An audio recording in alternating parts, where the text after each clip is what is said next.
starts. And later there's running and screaming.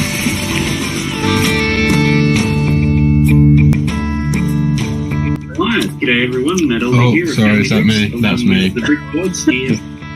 At least I know the sound's working. Why is Wally flat on his back? What are you doing? Went a bit Wally. Guys, I'm so lucky that I have you, because if I didn't, I would be pregnant by the end of the night and having fake parties who all rob me of my VIP points. Yeah, I suppose skeletons really not going to cost you an arm and a leg, are they? To the Leicester Square store, and they had 3 people stood around feeling bags for the whole time I was there. What are you doing? I was terrible at feeling those bags. I just can't. I was. I was. I had security in Sainsbury's. Was it Sainsbury's? Morrison, all looking at me. And Tom said to me, I think we're being watched. I said, I'm not bothered. I'm not doing anything wrong. I'm feeling bags. But I haven't got a Woody. That sounds dodgy. I haven't got a Woody minifigure. There's 2 now! It doesn't matter! Good evening, everyone, or good morning, good afternoon, wherever you may be at, and welcome along to this Family Bricks live stream number 33 in this season as such. Hope that everyone's going well, and shout out to the replay gang as well, and a shout out to Brian's Bricks as well. In the last one, he'd left a comment, so after the stream, if you're part of the replay gang and leave a comment, I'll give you a shout out in the next episode. So that's where that comes from. And yeah, if anyone wants to make a donation to the channel, there's always a super chat there. We can do that. It just helps things out. And I think other than that, we'll just sort of go along here and just quickly give our little sponsor a little bit of a plug, help pays for a few little bits and pieces. This video is brought to you by McCatsim Holiday Homes in Margate and Broadstairs. Great for a week's holiday or a weekend escape, being just over an hour east of London, UK. Treat yourself to amazing sunsets, a Lego wall, or great food. Visit www.mccatsim.com and mention this YouTube video and we'll look after you. And I think with that, we'll now start just bringing some people in. So how do we want to do it this week? It's always a bit of a challenge, just having a bit of a think. I think I'll just start, where should we go? Decisions. Go to somebody who recently I managed to get hold of their rebrickable instructions for a tree, and went through and built that, and it was actually quite cool. So welcome along this evening, Brick Skew. Ollie, how are you going? Hello. Yeah, very well, thank you. How you doing? Yeah, not too bad. It's the week's sort of flying past and everything like that, and I think, backstage we've been talking about the craziness of some Christmas decorations already popping up. Yeah. yeah, let's not go down that route yet. Although, yeah, it's getting that way. But Yeah, thank you. I wanted to say thank you for the building that tree. I was so chuffed when you messaged. That was awesome. Yeah, it was one of those sorts of things. Next weekend, so in about 8 days or whatever, actually doing a part of a build for Steam, and sort of done this like a bit of a castle. It's a collaborative thing, so done that, and then starting on the landscaping and everything, and yeah, a little bit behind, so I sort of knew that your tree was lurking there. So actually, I'll give this a quick little try, because at least we can be on track with it. But yeah, it's a great little build, and for anyone out there, rebrickable. Look under Brick Askew, you'll see it. It's a free download. And actually, when I was going through the top mocks at the moment or whatever, I think yours appears on like about the 3rd page or something. So that was really cool. Oh, nice. Yeah, I haven't been checking in on it. Well, I've checked my emails to see if there's been comments, but that's about it, really. Yeah, nice. That's good. That's awesome to hear. There's not many trees out there, so I don't know on rebrickable, I don't think. No, there wasn't, because when I started this project, I was sort of like, I'll just have a look around for some landscaping ideas, and surprisingly enough, there wasn't a great deal, but certainly when I was at Billund and Lego House and things like that early in the year, taking lots of photos of any sort of trees and things, and then yours obviously popped up, so that was good to see. Have you had any sort of major comments on that at this stage? No, Oh, okay. none. Yeah, nothing. No real feedback, to be honest. Yeah. Okay, I just yeah. kind of put it out there, and if people like it, if anyone builds it, Sure. that's awesome. Yeah, no. So I think I'd done that tree, and then because I'd sort of been working on a bit of it, and then the kids want to do their bits.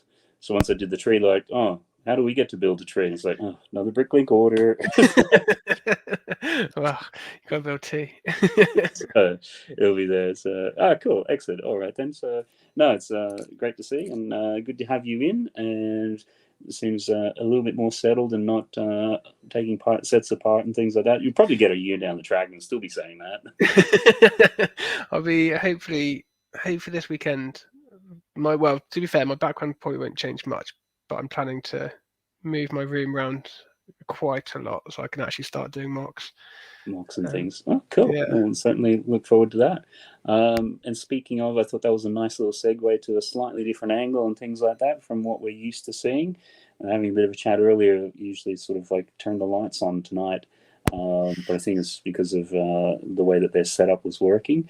But welcome along, One Brick Dad. How are you going? Yeah, all good. Yeah, I've enhanced my lighting just by turning the light bulb on just above me. It's amazing how much that does. I've had to do that at work. And yeah. I've just had to just sort of reposition my laptop because, like, where it was before, I don't know if it's just because the light's just above it. It just made me look like a blood donor that couldn't say no. I kept going white. So. Just reposition it, and I think. Plus, I had to turn the light on because it was a bit too dark, and I have to encounter some stickers for Gringotts, so I need all the lights, and I need for that just to ensure my sticker placement is accurate. So yeah. Well, all good. It's the night before Friday. It's always it's always a good day when you get to Thursday night and so on. You sort of like sort of winding down and just looking forward to the weekend and so on. But it's been a good week, a tiring week, but we get through it. Yeah, no, exactly. So I think the penultimate day before the weekend is always nice. And then for some people now, where if you're working from home, then it sort of feels a little bit like the start of the weekend. So it's always good with that. Depends what job you're doing, mate. I can't say my Friday is full of meetings, so it's not. Yeah, I sort of find with the stuff I'm doing, it's you're kind of working 7 days a week at random times and things. So it's whatever it is these days. Cool. Well, yeah, no, it's. I think we just sort of had you on the big screen a little bit there because having a bit of a nosy and sort of seeing some of the funky little things that you got in your background there. So might chat about that in a sec. We'll just bring in the other sort of one last guest, and it was kind of funny because I've been ordering a little bits and pieces from Amazon Germany. I've only recently just had a couple of orders from the Lego website and everything like that, and even the delivery guy this morning was sort of like, "Oh, I haven't seen you in quite a while. I haven't had a delivery." And it's like, oh, okay. Well, so anyhow, our Amazon Germany affiliate, welcome in, Nicole. How are you going this evening? Hi there. Thank you very much for spending your time, your money with us. That's so funny. Yeah, even I was in for AFOL Day a couple of weeks ago, and they're sort of like, "Oh, we don't see you in very much anymore." It's like, yeah, well, Amazon Germany keep having some really good sales. So. Right. That's amazing. But what was the response to it? Oh, they're sort of just like, just sort of, oh, okay, so that's what's happening because you used to be in there a fair bit and things like that for various things, but I also think too with the mock and stuff I've been doing at the moment, it's also been quite a number of little bricklink orders and things as well. So right, that makes sense. No. And I think that that Lego in itself is fine with it. I could imagine that they are still making a good deal with Amazon. Yeah, I mean it's probably just volume for them. How they get stuff, how the product gets into your hand is probably less of a concern so long as it's being sold somewhere along the line. So And you never it's- know. Maybe there are really people out there who just need an entrance drug. Like they see it on Amazon, and then there are certain sets that they all of a sudden want. Never knew that they wanted. All of a sudden they are aware of it, and then they have to go to Lego. Like with the Gringotts set. Yeah. If you realize you want it, then you have to go to Lego. Yeah. That, and also was, keep a bit of an eye on the retirement list, because you're always like, I want to grab stuff just to make sure that I don't miss it. And then I didn't realize that, one, how many Brickheads are available, and two, how many are actually retiring. So you got like, a whole bunch of Disney ones by themselves and things. So I'm sure, as what you say, that then gets all your Disney fans to come in the door, because if you want those, it's either online or, physically in person. So Yeah, right. Yeah. Are Brickheads, can you only get them from Lego Brickheads? I never even thought about that. Yeah, no, right. Most of them. I know that Mando and Grogu, they were available from Amazon, but I think they were the only ones. Yeah, that's a fair point. It makes you think they should get them out a bit more to different shops, because they're almost like Lego's way of having Funko Pops, aren't they? They're very similar. Yeah. I think that was the original intent. Yeah, it was very much to be as basically, as you say, the Lego version of Funko Pops. Wherever there's a Funko Pop, there should be a Brickhead at least. Challenge for it, challenge for their money. Yeah. Yeah, but I could imagine that they like to keep it in-house. For everyone who goes into the shop, it's something nice to take with you without breaking the bank.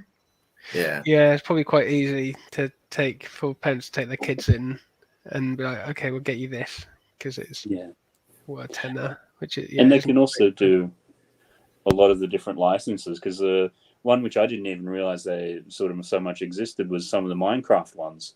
Because there's a number of them which are only going to be on the shelves for 9 months, and they're going. So it's sort of like I think it's the zombie, the lemur, and something else, which is also sort of retiring. So yeah, it's unbelievable. I had set up my mind to stop buying Brickheads, and then I saw the 4-pack of Star Wars, and I almost didn't get it. I just recently bought it in combination with Obi-Wan and Vader, because I thought if I have the big pack and there's Luke, if I have the black Luke, I need Vader as well. One without the other doesn't match. But I was really shocked, because when I saw the end of life list, I don't think that these Brickheads are out that long. No. That 6 months Heroes, or something, isn't it? Wasn't it May they came out in? 6 months. Yeah, it was just before the Heroes of Endor one. It's only going to be out for 9 months. So yeah, so far it's on the retirement list. So unless something happens, and big shout out to Bonnie's Bricks. Great to see you resurfacing. Hope that you're going well, and I know that you've got a ton of stuff going on, and I think you're about to move and do all sorts of things. So it was really interesting, because she actually released a pop-by video, and the way which I saw it is I was just scrolling through my feed, and it's like all these Bonnie's Bricks started to pop up in my feed, and it's like, I've seen that vlog from 5 months ago. I've seen that one from 6 months ago. It's just over the channel. It's like, oh, if you 2 hours ago just put a new video up, that would explain it. Yeah. So yeah, that's good to see that she's back around as well. Cool. So, but that's disconcerting, right? If you see something that's retiring after such a short time, it is a bit of I don't know, FOMO switching in, that you see stuff and you now fear that you are missing out on it. Yeah. I think there's that. I think they have such a product range. Like there's about 1,000 sets this year. Okay, yeah, some's Duplo and keychains and whatever else. But you go back about 10 years and it was like 450. And even when I was in the Lego store a couple of weeks ago for like AFL days, we're going, okay, these are the ones on the retirement list which I'm after. It's like a Republic fighter tank, and a few of the other things, like that haunted house funware where it has the drop ride. And just asking about all these sets, and they're like, yeah, we don't have the space, you have to get it online. Yeah, we don't have the space, you've got to get it online. Yeah, in the Southampton one, they didn't have any Monkey Kid stuff out on the shelves. They had it in the back, back room, so you could ask for it, but they just didn't have room to display it. Can you imagine? Too many sets displayed in your own shop. Yeah. Has anybody got any sets they're eyeing up that is close to retiring? There was a couple which I picked up recently because they were because when I walked into Lego stores, like the one of the Friends apartments, like the actual TV sitcom one, because one day I do want to build that sitcom tower, and the Republic Fire Tank, and I think there was a couple others. No, I think that's Central Perk. Oh, I thought he was about the Friends. I thought he meant actually Friends. There is another Friends set, there isn't there? One. The apartments, right? Yeah. Yeah, I've got that just up there. Yeah. It's great. Such a good set. Yeah. Right. So, I mean, good question. And how about you other guys? Is there any other things that you've Cantina. Just said a couple of times now. It's Cantina. But I think it's a set that often goes on sale, like John Lewis. I think it is. So I think I'm going to try and strike when it's next on sale. I don't know if it's still going. They had a 20% off Lego sale recently. Yeah. But I don't think it was on it. No. Okay. Oh, I didn't know if it was for like all Lego or there was a code. Maybe that was a couple of weeks ago though. Yeah, I think they have it, but it's only applicable to like a range of sets. Right, okay. Yeah. But no, same sort of thing. I think I picked up the Cantina a year or two ago on one of John Lewis deal type days, because I think last year it was at that stage 50-50. It may have been able to retire. So, but yeah, no, certainly that Cantina one. I would imagine if you get the chance, certainly grab it. Yeah, definitely. It's one of those you just know. I mean, I'm not an expert on like the prices of sets on the aftermarket, but you can just easily sense that's going to be the price of that after once it's retired. It's just going to go through the roof. And because it's quite expensive as it is. Yeah, absolutely. I was going to say that I hadn't got anything on my list, but I did buy something this week. In fact, I got BD1. Talking of Star Wars sets. Oh. Yeah, I got that with a 20% discount. So I think, and the other one too is always. I mean, we're spoken there about the haunted house, but you also have then the little haunted mansion. Yeah. That's also going to be disappearing, which is going to be interesting because that's sort of like the first one of that kind of little mini mansion series or whatever. Because you got the sort of mini Disney castle. Start with. You've got the new. I don't know what the name of the castle is, but the one in Aladdin's coming out, isn't it? Yeah. Is it rumored, or I don't know if it's been announced or anything? But... No, we've seen a picture of it. Yeah, because people were complaining it's not being. There's no minifigure in it. Oh really? Yeah. Some people are kicking off. And it looks rather expensive, doesn't it? Yeah, it does. Yeah. For no minifigure, and I think we may have chatted last week. It's under the Friends banner, so if it did have a minifigure, potentially it would be a mini doll. But yeah, the 3 modulars, obviously bookshop and detective office, which I think is going to be the sort of big one, and then also to Assembly Square, which I'm sure, Nicole, you've probably got all of them anyhow. So yes, that's why I'm really relaxed. But I could imagine that if someone really plays with when to buy what and is behind the game, that people get nervous if they see the end of life list and realize that sets now can even retire after months. Because, for example, one set that I would like to have is Ninjago Markets. I have all the other sets, and theoretically, I would think to myself, there's no need for me to rush. It just was released just 6 months or a year ago. So I thought theoretically I should have at least 2 years left. Yeah.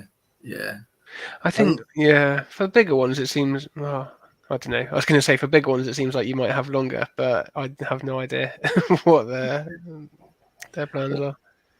Well, I think that Ninjago one was meant to originally retire last year, and then they extended it out for like 2 years. So it's not meant to be at this stage until the end of next year.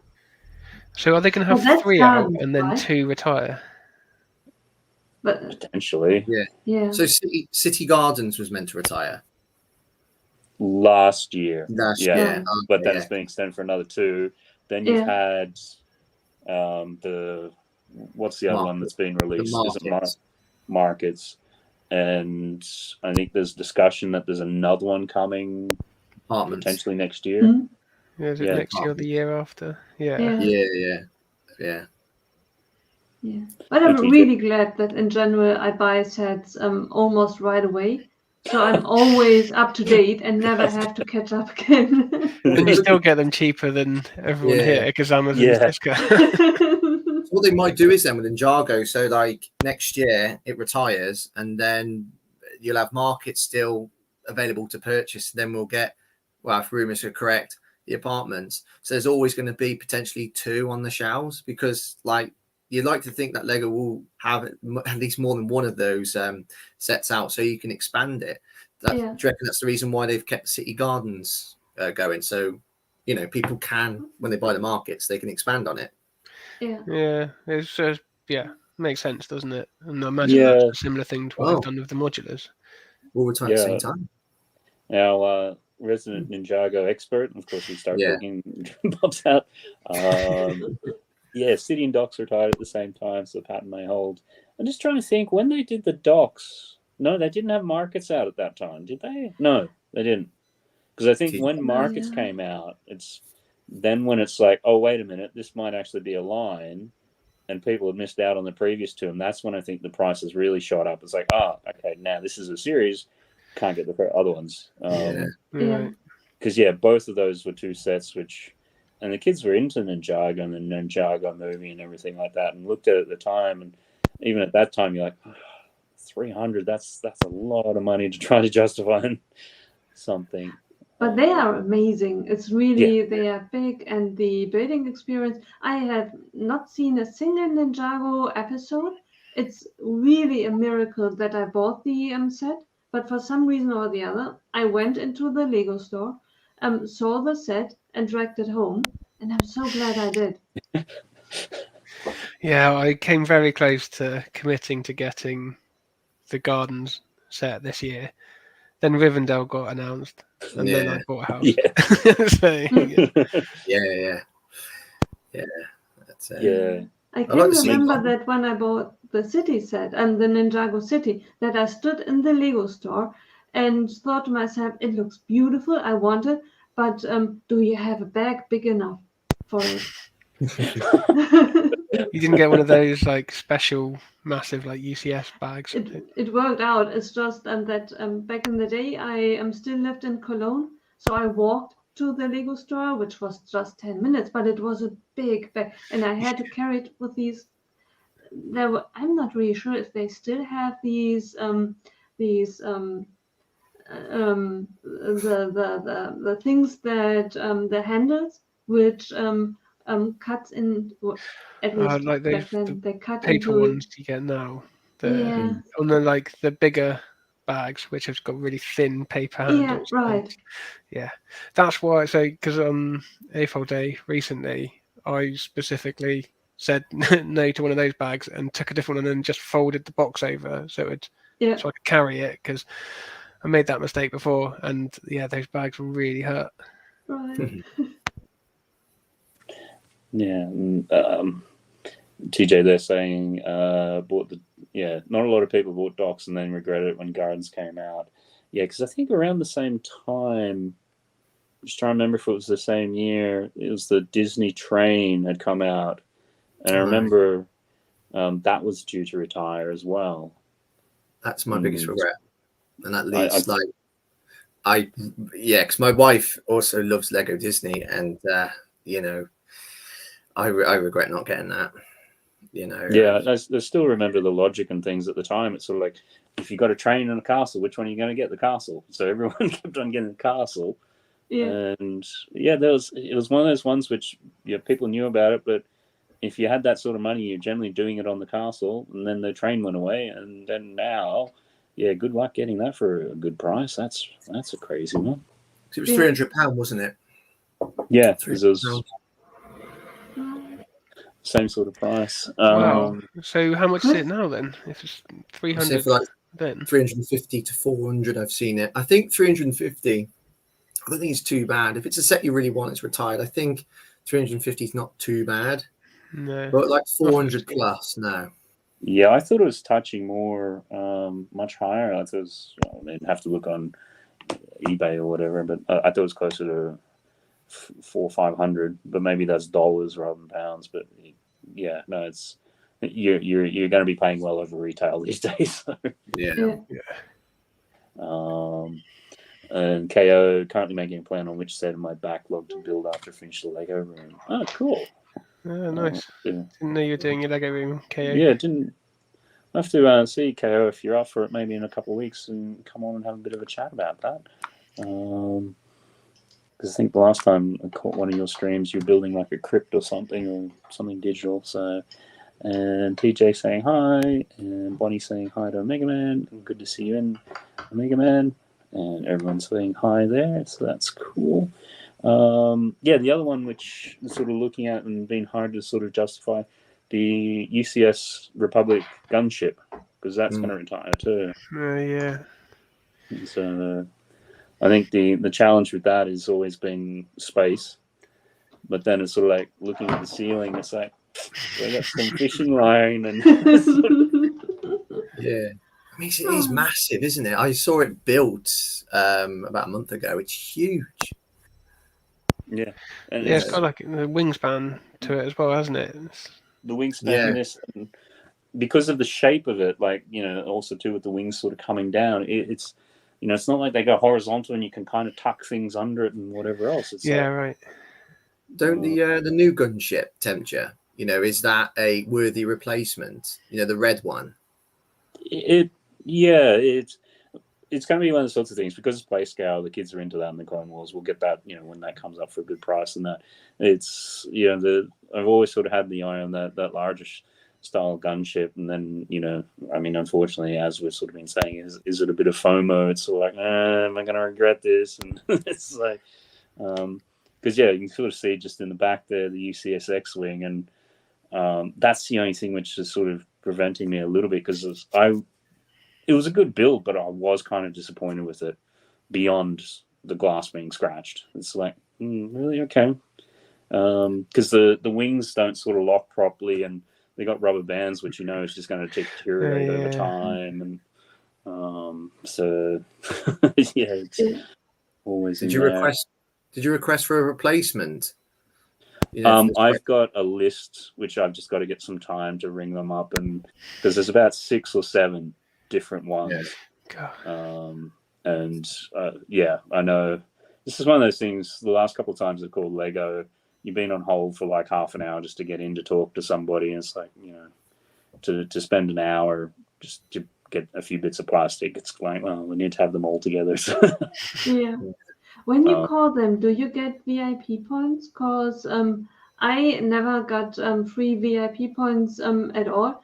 But when I get to contact Lego for that I have something to clarify, I always do it via chat. And that works very, very well. Yeah, the chat's good. I've only had to use it a couple of times. But yeah. Yeah. The few times I've had to use it is because of weird things happening with orders and, cancelled in and out of warehouse, not in warehouse, this order, so one gets cancelled and then they send off another one as a replacement, but then somehow that gets cancelled and the previous one gets activated, and trying to explain that in chat, it's just yeah, that makes sense. Plus you don't often you have just the bot. The bots get better and better nowadays. Most of them can help me. Sometimes I get an employee then if it really gets complicated, but as I said, I never got VIP points. That's maybe something when you have really a person to talk to, that you get then a compensation.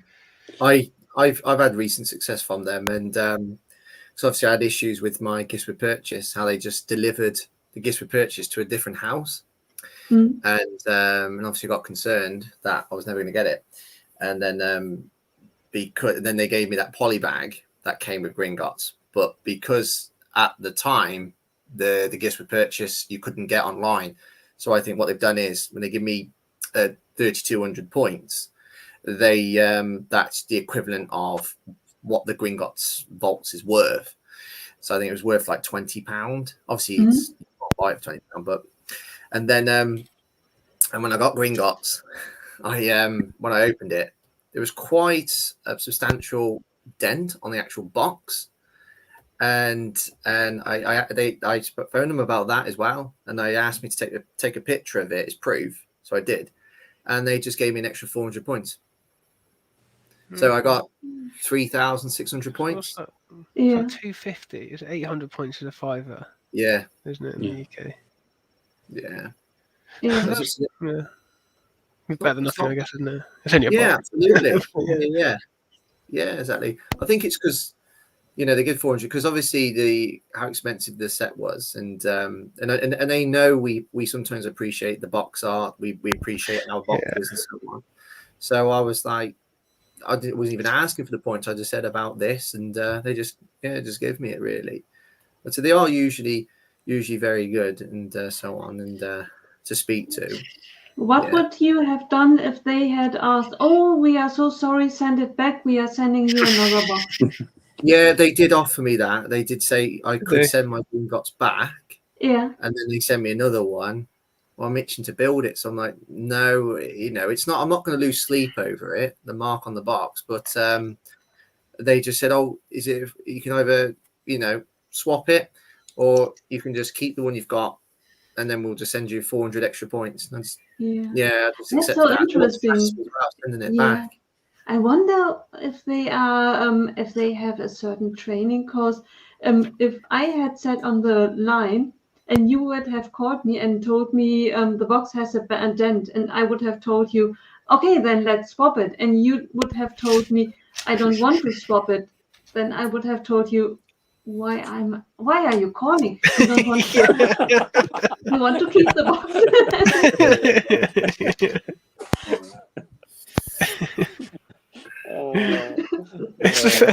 Fair question right here. And this is probably why Nicole doesn't work in customer service. Right. Is your problem real, or is this just imaginary? Did I mention that I'm German? No, but and that's part of the reason, like with all the scratch screens, I'm probably going to have to talk to somebody, because you can imagine if you just got on there and going on chat and there's like 6 or 7 of all these different ones that you're just going, oh yes, I magically happen to have this and it's scratched, and this one, and this one, and this one, and this one. It's going to be somebody can then go, yeah, really? Or are you just trying to scam us for like expensive free pieces? Yeah. Because you have to show proof of purchase when you're getting replacement parts. No, I didn't. You generally don't, because most of the times, if we get something off Amazon or whatever, it's very not rare that you get it through Lego, but given the amount of stuff that you get, because they're generally, I would imagine they've got some analytics sitting behind the system, which goes, if you're a frequent requester of things, and maybe there's something not right. Yeah. But it's, as we're sort of talking here, a box is beat up or scratched or this, that, and the other, and you're spending however much every month or year. Yeah. You kind of begrudge somebody something like that. Yeah.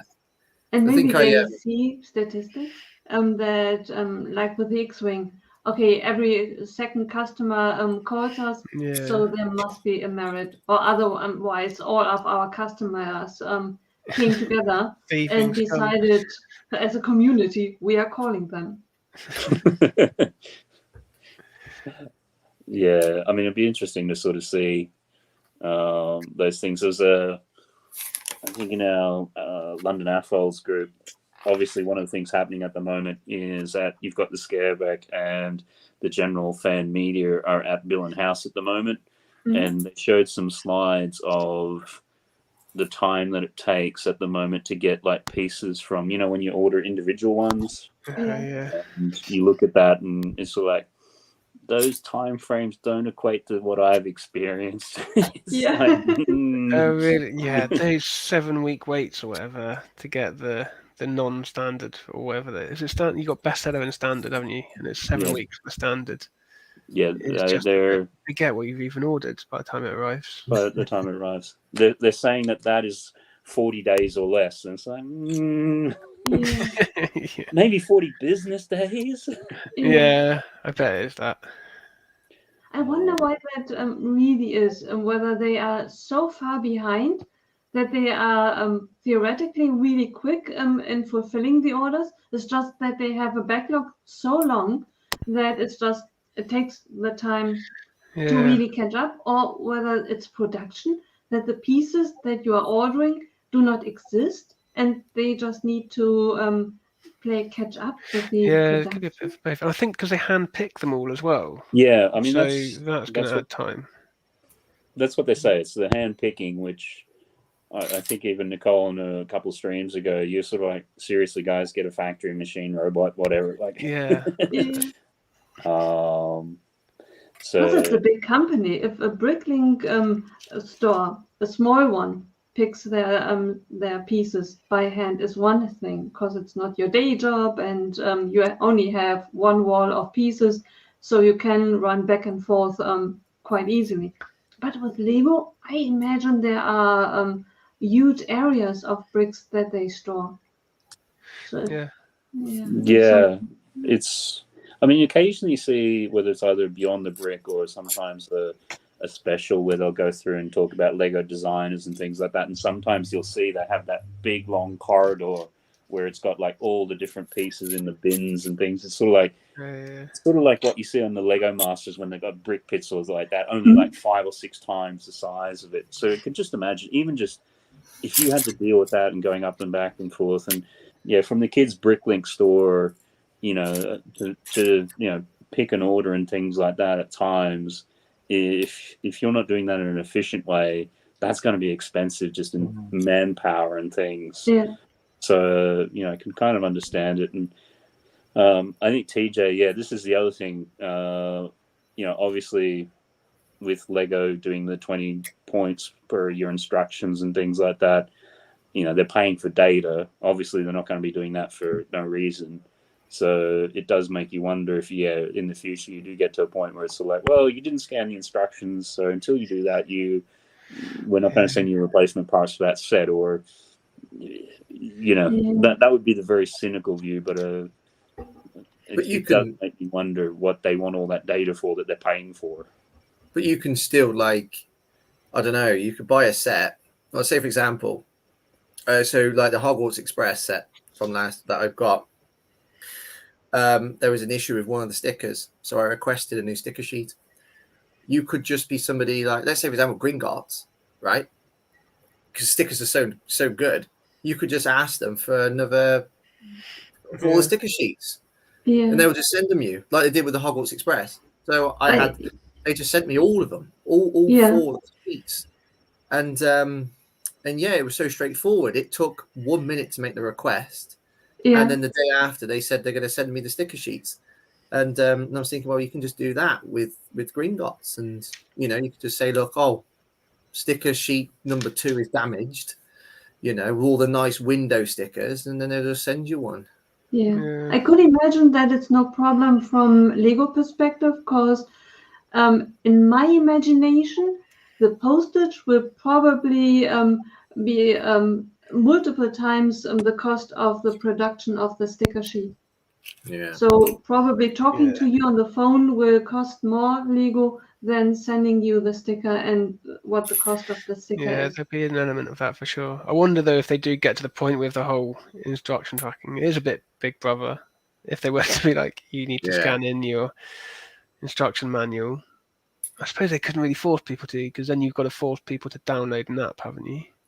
Or to have an account, because what if you don't have an insider's account? Insider's account, yeah. And that's surely got to be getting into, I don't know, consumer rights and territory and all that. If you're saying you've got to go and create an account for us to fix our problem. Yeah, I don't think they'd be able to do it like that. But I think it's going to be more for, maybe it's just more the AFOLs or things like that where, you ring them up and they've either got your details there and it's sort of like, oh, we can see you have an insider's account. Yeah, we need you to scan your thingy before we can actually do anything about it. Sorry, but I don't know. Yeah, whether it puts more friction in. I just, when they're paying 12.5p to know something about you and consistently doing it, no problem. They're not doing that out of the goodness of their heart. No, I do wonder how long they'll do that for. I wonder if they'll get like a glut of data and be able to figure out whatever they want to figure out, and then be like, okay, in I don't know, a couple of years, just phase it out. Yeah, it's a hard one because they've been doing it on the instructions since about 2018, give or take. So it's not like they just sort of went, last year, oh, well, we've got this idea, we'll put it out there. It's like taking them 5 years to get the wheels in place to do this. Yeah. That's it. Yeah. And even then, they would have to be on the instructions, having like some forward thought to go, right, the instructions as of 2018 are going to have these unique codes on them. Why? Oh, we don't know. It's like, I don't think it works like that. One day they will come in handy. Yeah, but in my imagination, my thought is that, or my assumption is that Lego uses it to understand their customer base better, so that if they know me and they know I spend a certain amount of money with Lego, that they have a judgment of, okay, is that really all the money that they spend on our product, or is it otherwise she spends just a fraction of the money with us and the rest is because if they really have the QR codes in place and smartly used, they probably should know that a certain QR code is put on a set that is sent to Amazon. And now they realize, okay, Nicole spent a lot of money with us, but actually Germany is the one who benefits. And then they'll try and figure out how to get you over directly to Lego. Or it's sort of like they see a spike in Nicole's Germany account, and then it's like, wait a minute, all these known associates of hers at the same time, they have like an Amazon Germany accounts. Or they're doing the reverse of that. It's sort of like, wait a minute, this Mac guy, there's always these Amazon Germany ones that pop up, but he's over in the UK. I'm like, what? Yeah. Even with 12.5p per scan, I wonder if they figured out the cost of because it must cost, if they were to hire a company to do this, it seems like they've done it all in-house. If they were to hire a company to track all this data and analyze it for them, I imagine that would cost a bomb anyway. Oh yeah. So I wonder if there's like a comparative cost or cheaper. I'm not really sure with KI or AI nowadays. They plug AI into their own system, I guess. I mean, Lego do have a quite expensive market research sort of, department in-house and things like that as well. I've been along for one of their in-person sort of interview half days and then done like the phone interviews. Like that's a 1-to-1 20-minute phone call, which then they're just doing. Okay. They're not selling, what is it, 6-7 billion kroner of Lego and just putting it all to chance. It's kind of like But I think TJ then mentioned something interesting. UCX Venator Captain Rex has appeared online and is being sold without the shoulder cloth, so it's possible Lego will be following the request for cloth pieces once the set comes out. Sounds like people are trying to sell the figure because they know the shoulder cloth is quite desirable. So I suppose like people who are selling the minifigure, selling the cloth separately just to, I don't know, make a little bit more dollar. That infamous Mexican factory where they just print off a load of minifigs, and so because you see on videos where there's people selling 100 of a minifig from a UCS set, and there's no way they've gone and bought 100 UCS sets. And apparently it's a bit of a thing where they just print off a minifig and then sell it online. I wonder what the process would be if you're like it just popped into my head, like if you got the Venator set, what happened? I mean, the odds of it happening, but what happens if you got no Rex in there? You know, be calling them up and going, "Hey, I've got no Rex." But you can just make a request. You just make a simple request, but they won't just send you a Rex. I can't just I don't know. I'll go on to Lego customer service and say, "Look, I've just built Gringotts. I've got no Rex. Can you just send it for me, please?" They're not just going to send one. Yeah, but this coming back to what Matt earlier said, phoning up Lego about missing pieces or missing things, and if they really asked you to scan the instructions, they would exactly know what chart your set is from. So if they knew certain pieces are missing in a certain chart, they would have a good call on you whether you are someone who lost it yourself and you do it multiple times. Yeah. Because then they exactly know which set you have in hand. Yeah. I suppose if they've got unique minifigs. Because I'm sure there's certain, I don't know, Harry Potter or something which comes in multiple different sets. But I just try to remember. I think I was speaking to them, one of the employees years ago, and they're like, it's amazing the number of sets that allegedly are missing minifigures.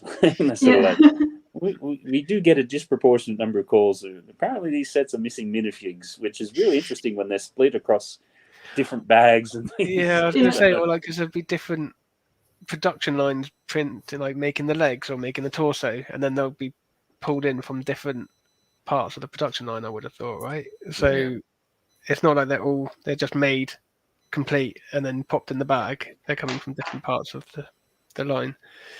So it must be, they must know. If someone says a whole minifig's missing, they're like, you're a blagger. But I wonder if they just eat the cost, because that's their customer service rating is worth it. It's a customer service. Oh, look, I think it's a long-term sort of thing. They'll look at it and go, there's these particular individuals disproportionately request a lot of missing minifigs, which happen to be in different bags. And, sure, there's sometimes there can be mistakes, but then there's other times where people are, taking the mickey sort of thing. Which I would imagine at some stage they then go, no, we're not quite sure on this because.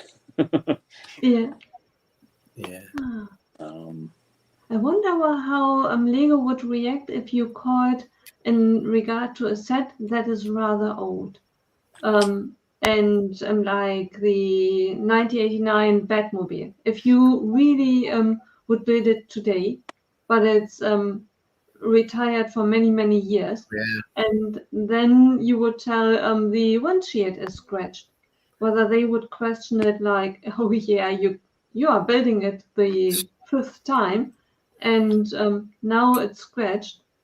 I have seen people saying on Reddit, I think it was Reddit, or people saying about older sets, having problems with older sets, and Lego will try and accommodate where possible, like if the parts are still in production. They'll replace them. But if it's something like, I imagine the windscreen for the 1989 Batmobile is probably unique to that set, I'm assuming, or it's a fairly unique piece. So I can't imagine it's in production. Yeah, that's one thing. It's just the amount of being nice, because theoretically you can have different point of views. You bought a set in, 1998, and now we have 2023, and now you are start building it, right? There's my monorail set's missing a few pieces of track. That's a real shame right about now. But I once I actually genuinely had a damaged sticker sheet for the Simpson house, and I started to build it 6 months after it retired, but they still had the sticker sheets, so they sent to me. Nice. Yeah. That's why I always I don't like to build sets that are retired. I like to just build them shortly before, so just in case something is missing, it'll just make everything a bit more smoother if I need to request something that's missing or damaged.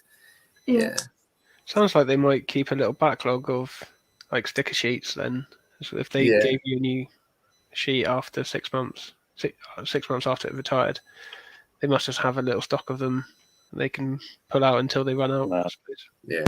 Yeah, I would imagine storing sticker sheets, let's face it, it's just an extra thick bit of paper. That's going to be easy to put in folders or however they store them.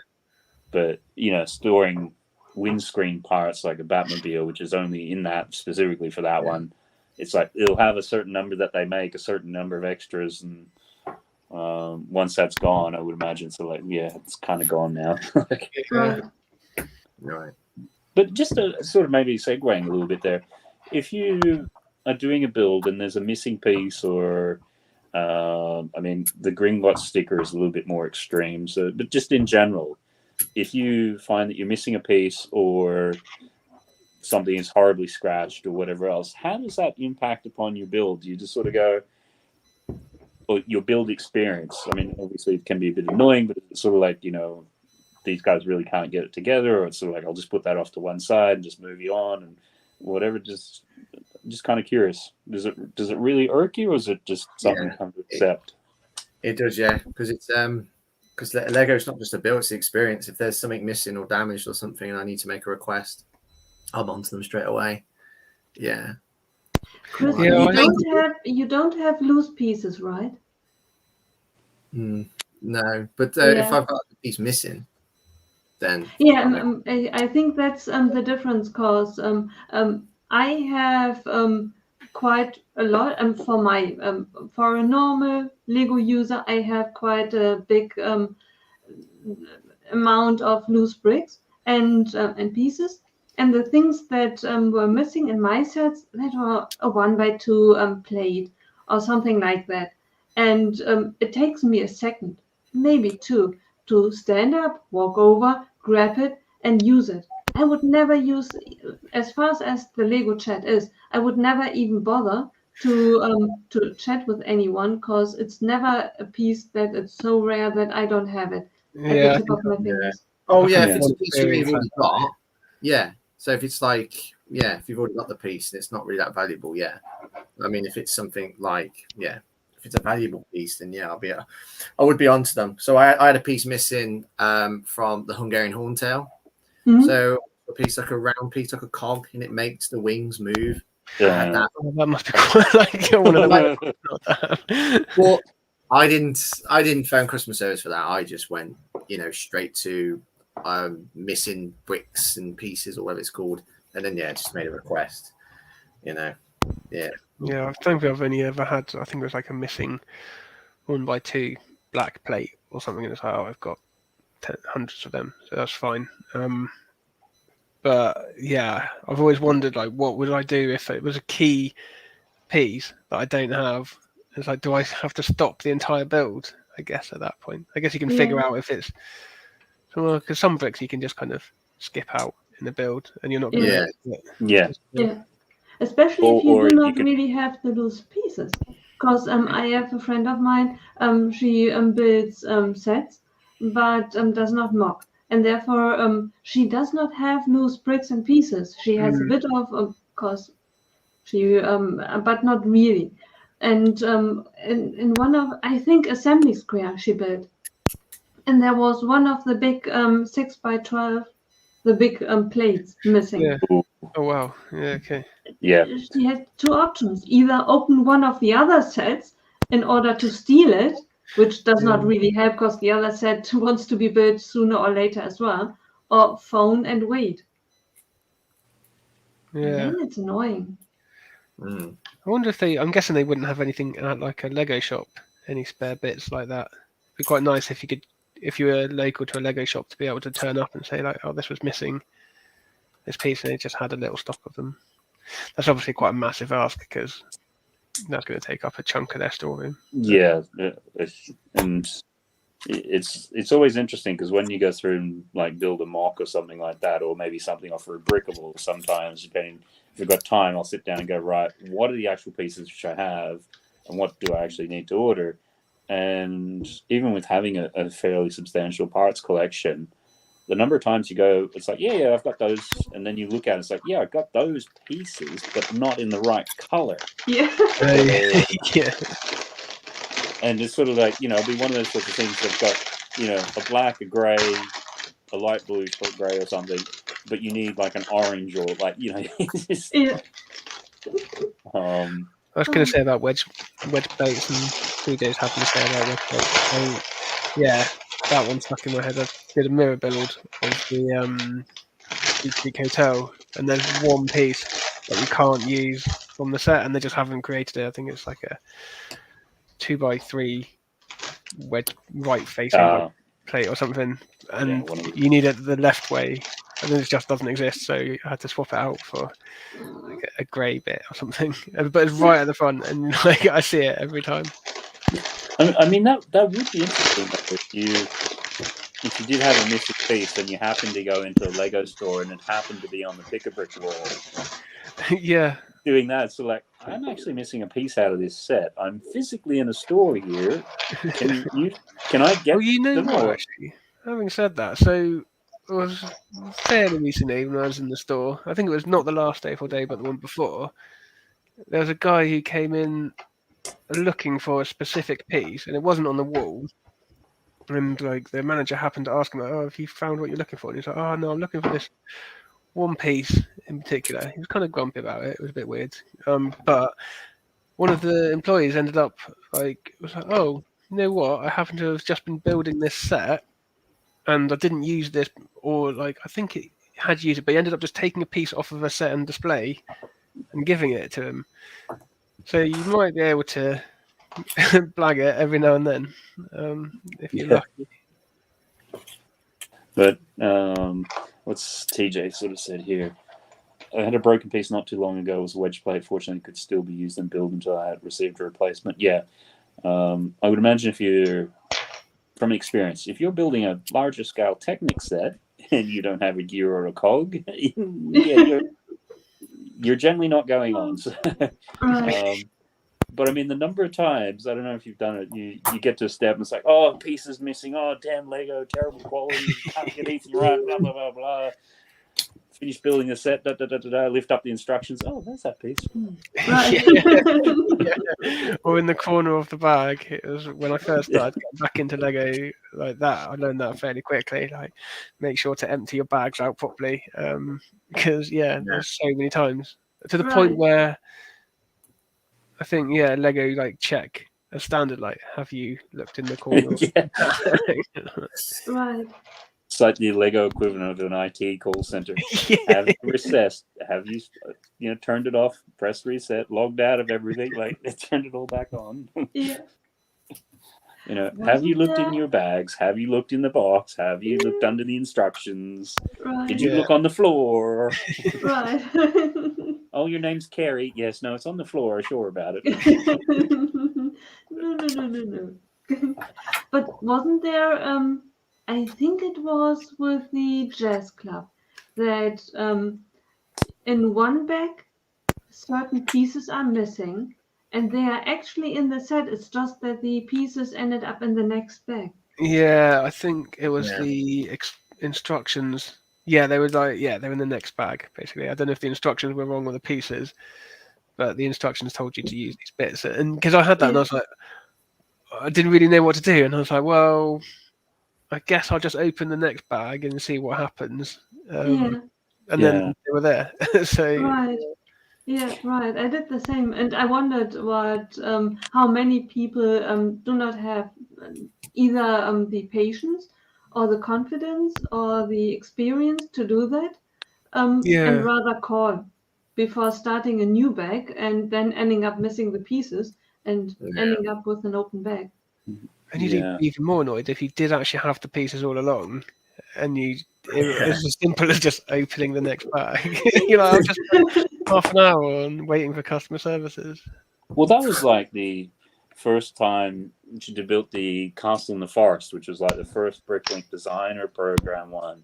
And you open it up and you're getting, I think it's like halfway through, and very much the thing is like there's some pieces which just are not here.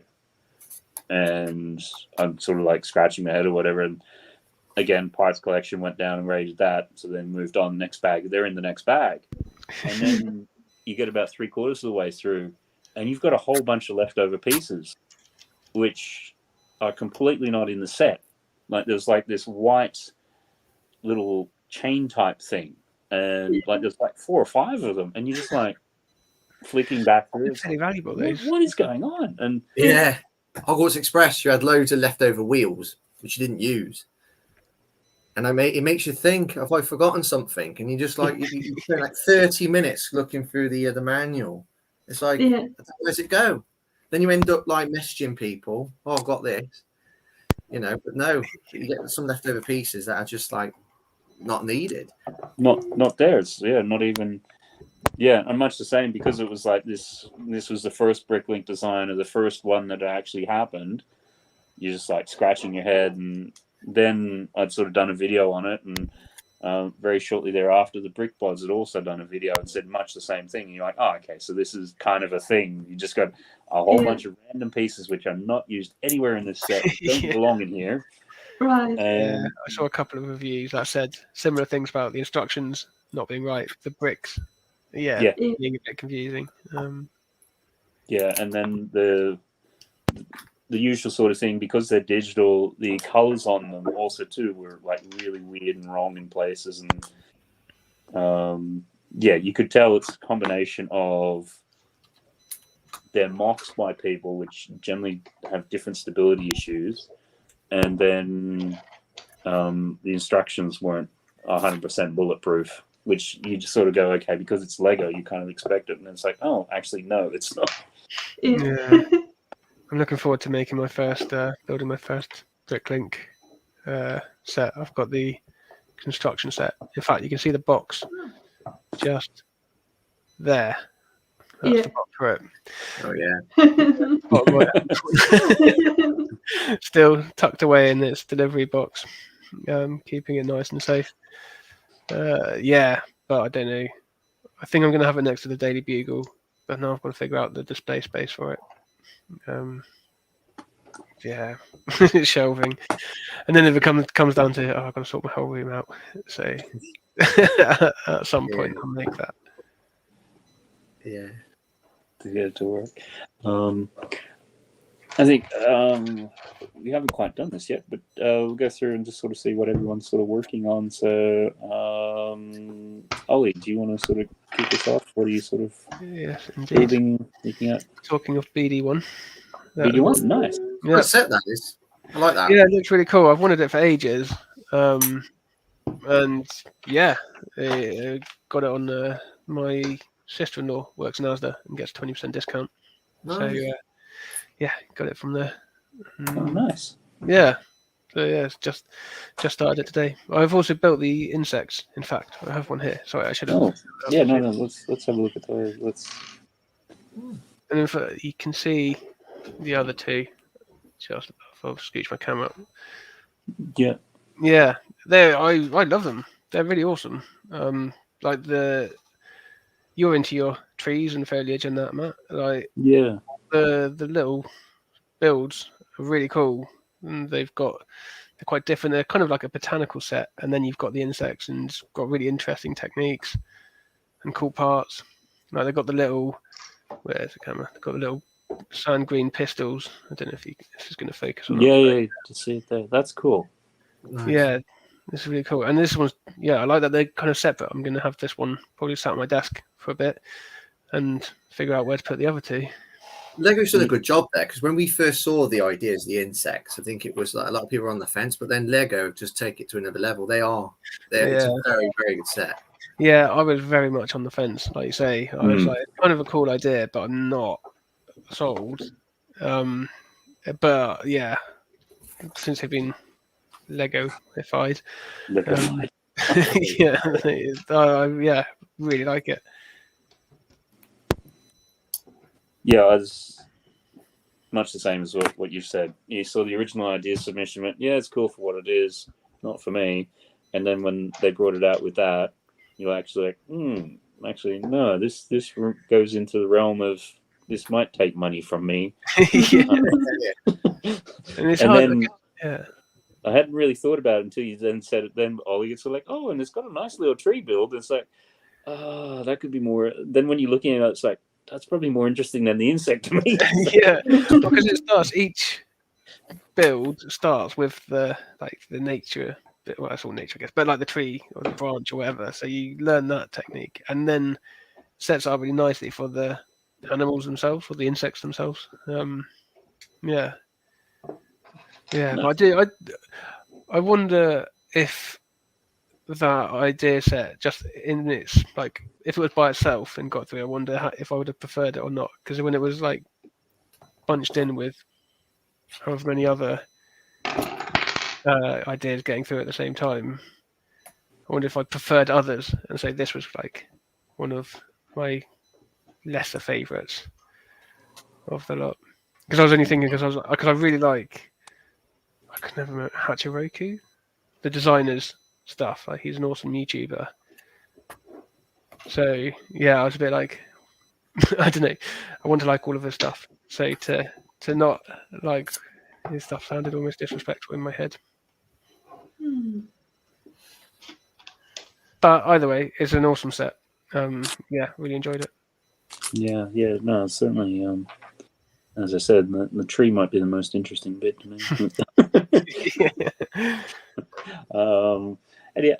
Nicole, I can see that you've been building away. So I'm sure in the first hour you've done like 3 sets. So what have you? I tried to build more than last week. So now you have to guess, what am I building? Chris will know. I know what that is. I know straight away. It's a what? Is it the Vault? GWP? Yay! Yay! I was just stretching my brain. It's like it's got to have been released in the last 3 or 4 weeks. Yeah. That she hasn't built yet. We haven't seen. Cool. Theoretically, I wanted to build the botanical garden, but I couldn't stop myself and started yesterday and finished it today before the stream. Yeah, which is a really nice set. Okay. Yeah. Is that the Fen set, the Botanical Gardens? Or the Tranquil Gardens? Yeah. Oh, okay. Yeah, it looks really cool. It was a very nice looking set. Yeah. Yeah, and I bought it full price from Lego. I was waiting patiently for Amazon to get it, but they do not list it. I don't know why, but for some reason, France is usually via Amazon very well in the catalog and listed and well discounted. Maybe they knew this one was going to be popular. Didn't want it going on Amazon. Yeah. Is it exclusive in Germany, in the UK, or is it only from Lego? I was just thinking about that. I don't know if it might be at Smith's, but I don't know. I'll have a look. And I think sometimes with Lego, like at least in the UK, sometimes it's like exclusive to Lego for like 3 months, and then it may go to a store. Yeah. So, yeah, I'm not quite sure. Yeah, they put it on Argos by the looks of it. Ah, okay. Yeah. Because that's the same with Amazon in Germany too. For example, I waited a long time for the Indiana Jones sets. And for the first couple of months, they weren't of Amazon. Now they are. I like that. Waiting for Amazon Germany for a long time, and it wasn't discounted after a month. It was dragging me out. Because it's almost starting to get a bit that way now too. Because as much as we joke about it, so like, I'll just wait until Amazon Germany get it to such a price that it actually makes it worthwhile. because usually we have a retailer here, Argos, and they used to be quite good, but for the last 4 or 5 months, they haven't really been discounting like they used to. No, they seem to have the odd sale where it's like, I don't know, either discount or 3 for 2 or something like that. They did have had a really good price on the new Ahsoka battle pack. Their clone troopers. It was 2 for £30, I think. So I almost got that, but then they were cheaper in Tesco in the end anyway. But but yeah, they've dropped off a little bit. Argos, so I don't seem to get anything from them anymore. Yeah, not lately anyhow. So, and then finally coming across to One Brick Stud. I'm sure we can not figure out what you're going to be building. So, but anyhow, just let us know. Yeah, so I'm on the bank now, the Gringotts. So just doing all the flooring and sort of like starting to work upwards now. So yeah, that's what it's looking like. I've just finished bag 15. It's about to start 16. So yeah, it's getting to the point now where I'm thinking, do you know what? Maybe there's not long left. You know, I've probably reached, I don't know if I've almost reached the halfway point, but I feel like I'm, you know, really getting through it all, and it's going to become a reality soon that I'll have it completely built. Yeah. So I'm done. I saved what I feel is the most appealing part of the set till last, which is the bank. It is. But can't knock the underground. It was a really good build. But so yeah, that's what I'm working on. How are you spacing it out? Are you doing like a bag every 2 days, or every 3 or 4 days do 2 or 3 bags? Or I'm just 20 bricks per day. No, I'm joking.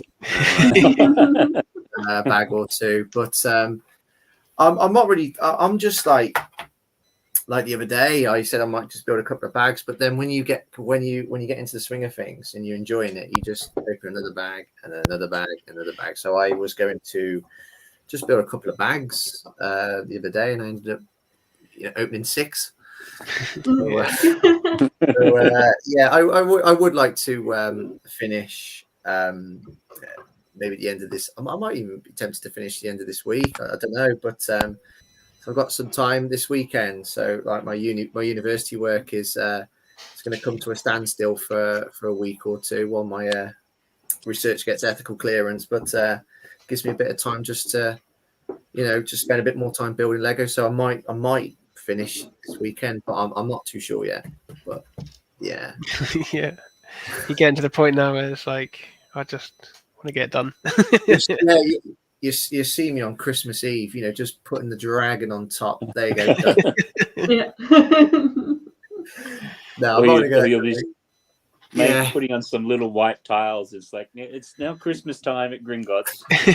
Yeah, but once I've built Gringotts and it's all displayed, I'm gonna get a display case for it. iDisplay, it's just bought theirs out. But the background on their one is rubbish. It's really bad. It's just like the background. I wouldn't get it with the background with them because it looks like it just doesn't look like Diagon Alley. The background. I'm sure if you see it on iDisplay, you'll see how bad it is. It looks like, well, it's just me. It looks like the background you're at the seaside. It's just weird. But I'm waiting to see Wicked Bricks' case. So they haven't revealed it yet. Have they not? No. Do you know where you're going to display it? In your room or your house? Or wow, I'm thinking about just getting a little mini table here, and I'm probably just space. Yeah, I'm just going to keep it just behind me, and yeah, I'm not going to have it with Diagon Alley. I've got this sort of, I guess it's OCD, where I just like to display the sets on their own. So I'm not going to have it with Diagon Alley. I'm just going to have it on its own. But I am tempted to display it like how Nicole's done it. So you can see that it's Gringotts on its own, but technically it doesn't look like it's on its own because it's got Diagon Alley flanked to the left of it. But yeah, That's cool. That's it, yeah. There was a technique because is there like a difference between the bases?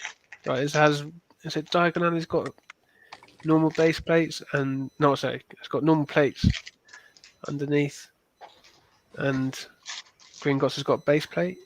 Have I understood that right? I heard some people saying basically they don't match up quite right. No, so that's the base plate. And so Diagonally got base plates as well, like that. Yeah, no, not Yeah, quite okay. this one. Smaller ones. I'm not sure if it's 32 by, I don't know. I don't know what it is now, but no, it's not the same base plate. No, okay. It's bigger. Oh, is that a 42 by 42? Yeah. 48 by 48, sorry. Right, okay. Yeah. It's all like the thinner base plates. Oh, no, No, because I think it's a No, it's 32 by 32 by 32. 32. 32 by it's 32 Diagonally. Is that right? 32 by 32? Yeah. Yeah, that's it. Yeah. Yeah. This is 48 by 48. We got these markings on the base plates, which I took a picture of the other day. yeah, I saw that. You know, here, apparently, it's to stop it from curling up. Oh, You know, really? apparently, So show that again. Oh, sorry, pressed the wrong one. Right. Just following. See it? Okay. Yeah, interesting. Not Okay. before. It's just I've not seen it on base plates. Yeah. But obviously, I would be careful, you know, when like putting minifigs on it. Like obviously the main issue with this set is the sticker, right? Is the sticker. But so like if I got this, so I got the. But I think one thing you got to be careful is once you've locked the base plate in, is on the edges. So where you got the underground on each of the corners, be careful to maybe like when you're putting your minifigures in, that you're not putting your minifigures and you're pressing down on it. Yeah, okay. That's my one issue. Or like maybe at the front. So like if you want to just like populate the outside of the bank, especially this part here, if you put in minifigures, you can see that you're pressing down on it, and it might ruin the shape of it. You know, that's my major issue with it. It's just being careful. So I guess it's a case of just like, you know, or maybe it's just a bit of common sense. If you want to put a minifigure there, maybe just put your finger underneath and then just put the minifigure down. Is that an illegal technique, putting the base plate on top of it like that? Yeah, apparently so. Apparently it's happened only one other time. You know, yeah, it's happened once where there's been a raised base plate. Okay. Which set was that? Do you know? Or?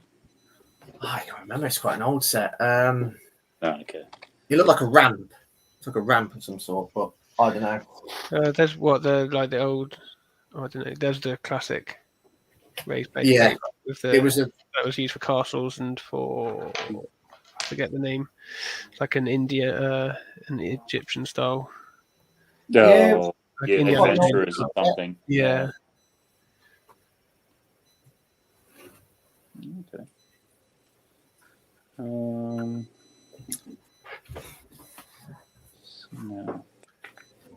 I think just maybe have a chat about a few little things from news during the week. But I think you sort of mentioned before, it's a bit of a slim picking sort of week. It's almost like they're just having a chat to all the fan media, Scareback or whatever, or Dylan, and forgetting about the rest of the world. It's like we can't do things at once. I do wonder what they're talking about, because they were talking about Rivendell in the last one, weren't they? So I wonder if what big things they're revealing this time round. Yeah, they're probably talking about stuff 6 to 12 months away. Because I think for the rest of the year, okay, we've got a couple little, Avengers Towers, and it seems like a few little dribbly sets which will come out between now and the end of the year. But I think the next sort of major one's going to be the 1st of January, sort of, New Year's. Yeah. Yeah. So, we did have, what was it? You saw there was a new GWP, which is going to be next month, and it's going to be like one of these little game type things, and you roll a ball around. Yeah, that looks kind of cool. Yeah, kind of. Because is it? So it's one of those, right? Okay, because I didn't know if it was like the Great Ball contraption. It's great. Is that what it is? Yeah, no, it's not one of those. It's not. Okay. Yeah, Oh, yeah. It's like But just it looks big. I'm a bit scared when you now look at the house that is back, and the size of it, and you have to get over the threshold of 250 euros. And then I saw someone holding the game, the gift with purchase, and it looks quite sizable. Is it? I'm Yeah. a bit scared of how high is the amount that you need to spend. Yeah, in order no. to get- Apparently, from what they're saying, it's going to be about 90. I think was it $95 or £95? Like it's not much for what it is. And Yeah. you had Duck Bricks actually had a review playing it, and because I saw it, it's like that looks really interesting, and then he did a review playing it, and I think it's going to be one of those novelty things. You play it once or twice and go, "That was cool," and then sort of move on, and it's sort of like, because otherwise I was looking at it and thinking very much, yeah, that looks cool. Grab that, and then I saw him play it, and it's like, no, I don't really need that in my life after all. Yeah. Kind of like a lot of GWPs are a bit like that. The Gringotts Vault, not being included in that, but yeah, like the Houses of the World, like why? Yeah, they announced the number 4 for that one. To be fair, that one they have been getting better. I'm still not fussed about them, but it's got like the ridiculous threshold. Like, why is that £250 threshold? But then the game one, which looks a lot bigger and more interesting, is £95. Which I guess I shouldn't complain because that's the right way around for me. But yeah. Yeah, I'll just do it. Okay. So, £220 threshold, House of the World 3. Yeah. 95 Disney pounds threshold. Yeah. Light brick. Right. Minifigs. Yeah. Exclusive minifigure. That's the what's that? Glue sniffing minifigure, did you say? That can't be right. Glue sniffing minifigure. Yeah. Exclusive. Right, okay. Exclusive torso. And I think there's an exclusive printed piece as well, which obviously makes the projector picture. Yeah, because I think that's only in the Disney castle. Oh wait, actually no, I might be wrong. I'm thinking of the Mickey Mouse print. Oh, I know what you mean. Yeah. No, it's the thing which brings up the picture on the projector. Right. Yeah. That piece is exclusive, and obviously the torso is. Yeah. And there's a light brick in it. Wasn't the fact in the past, like for the lighthouse must cost 300 euros because there's a motor in it and there's a light brick in it. The all expensive light brick.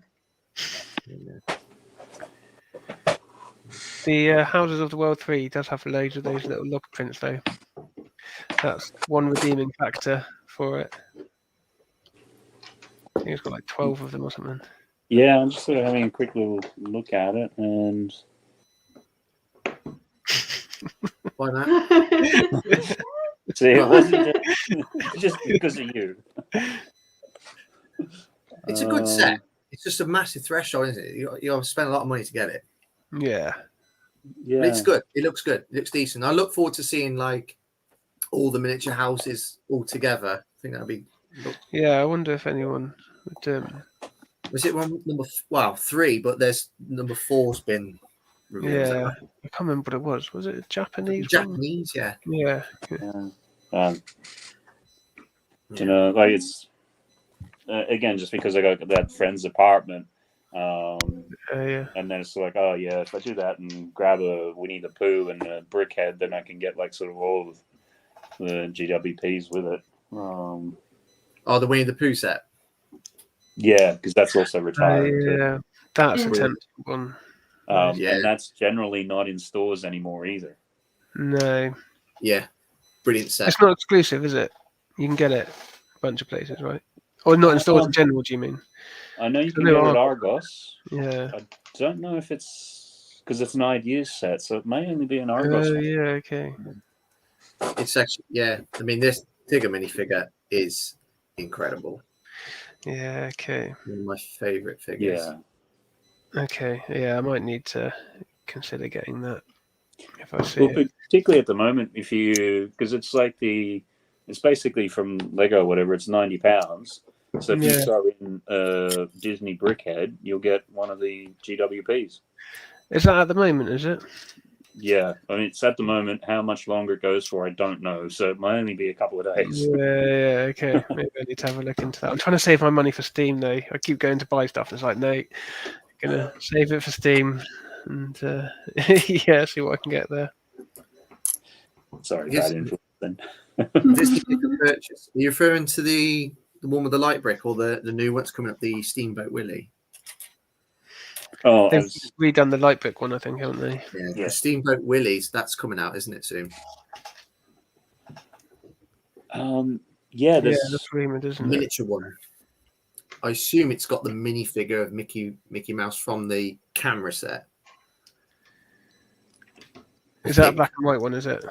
Yeah. You had Is it Mickey that looks really stained in that one? Or is it Minnie? One of them looks really like it's got the eyes where they got really weird eyes on them. I don't know. Hi, Steve.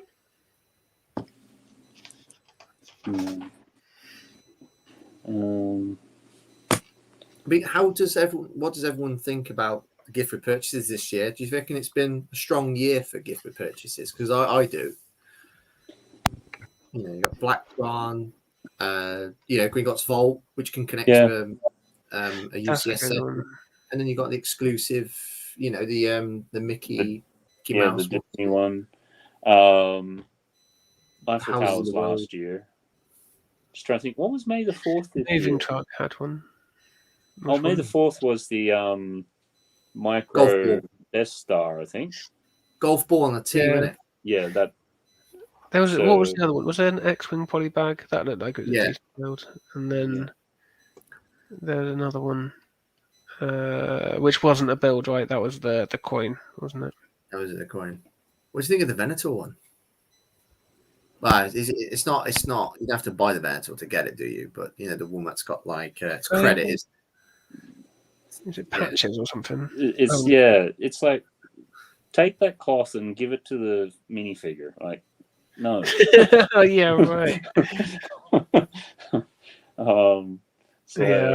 I haven't looked into it properly, but I've seen that people on minifigures. Talking of minifigures, it's always good when you get a minifigure. God, doesn't do his job properly, and then he gets killed shortly after. Mind you, most of the goblins and all the Gringotts related characters, they all get killed anyway shortly after. They deserve it. They treat that dragon. Not a huge surprise there. So, and we just had Trevor's come along with a super chat for the channel. We appreciate that. All such amazing people. So lucky to be part of amazing family friends. Trevor, you really didn't have to do that. We appreciate it, and I know you're. Hopefully you just get a bit of time to relax, and we'll see you back soon. And we certainly miss having you on. I just can't keep up the dad jokes at this end of the thing. Sorry, I can't multitask and do all that sort of stuff. If we see you looking off screen next week, if Trev's not here, then we know you've gone and bought a dad joke. But no, it's the instructions, I swear. So with that, we always like to do a little video for that. Oh, Jesus! Oh, God! Oh, Jesus!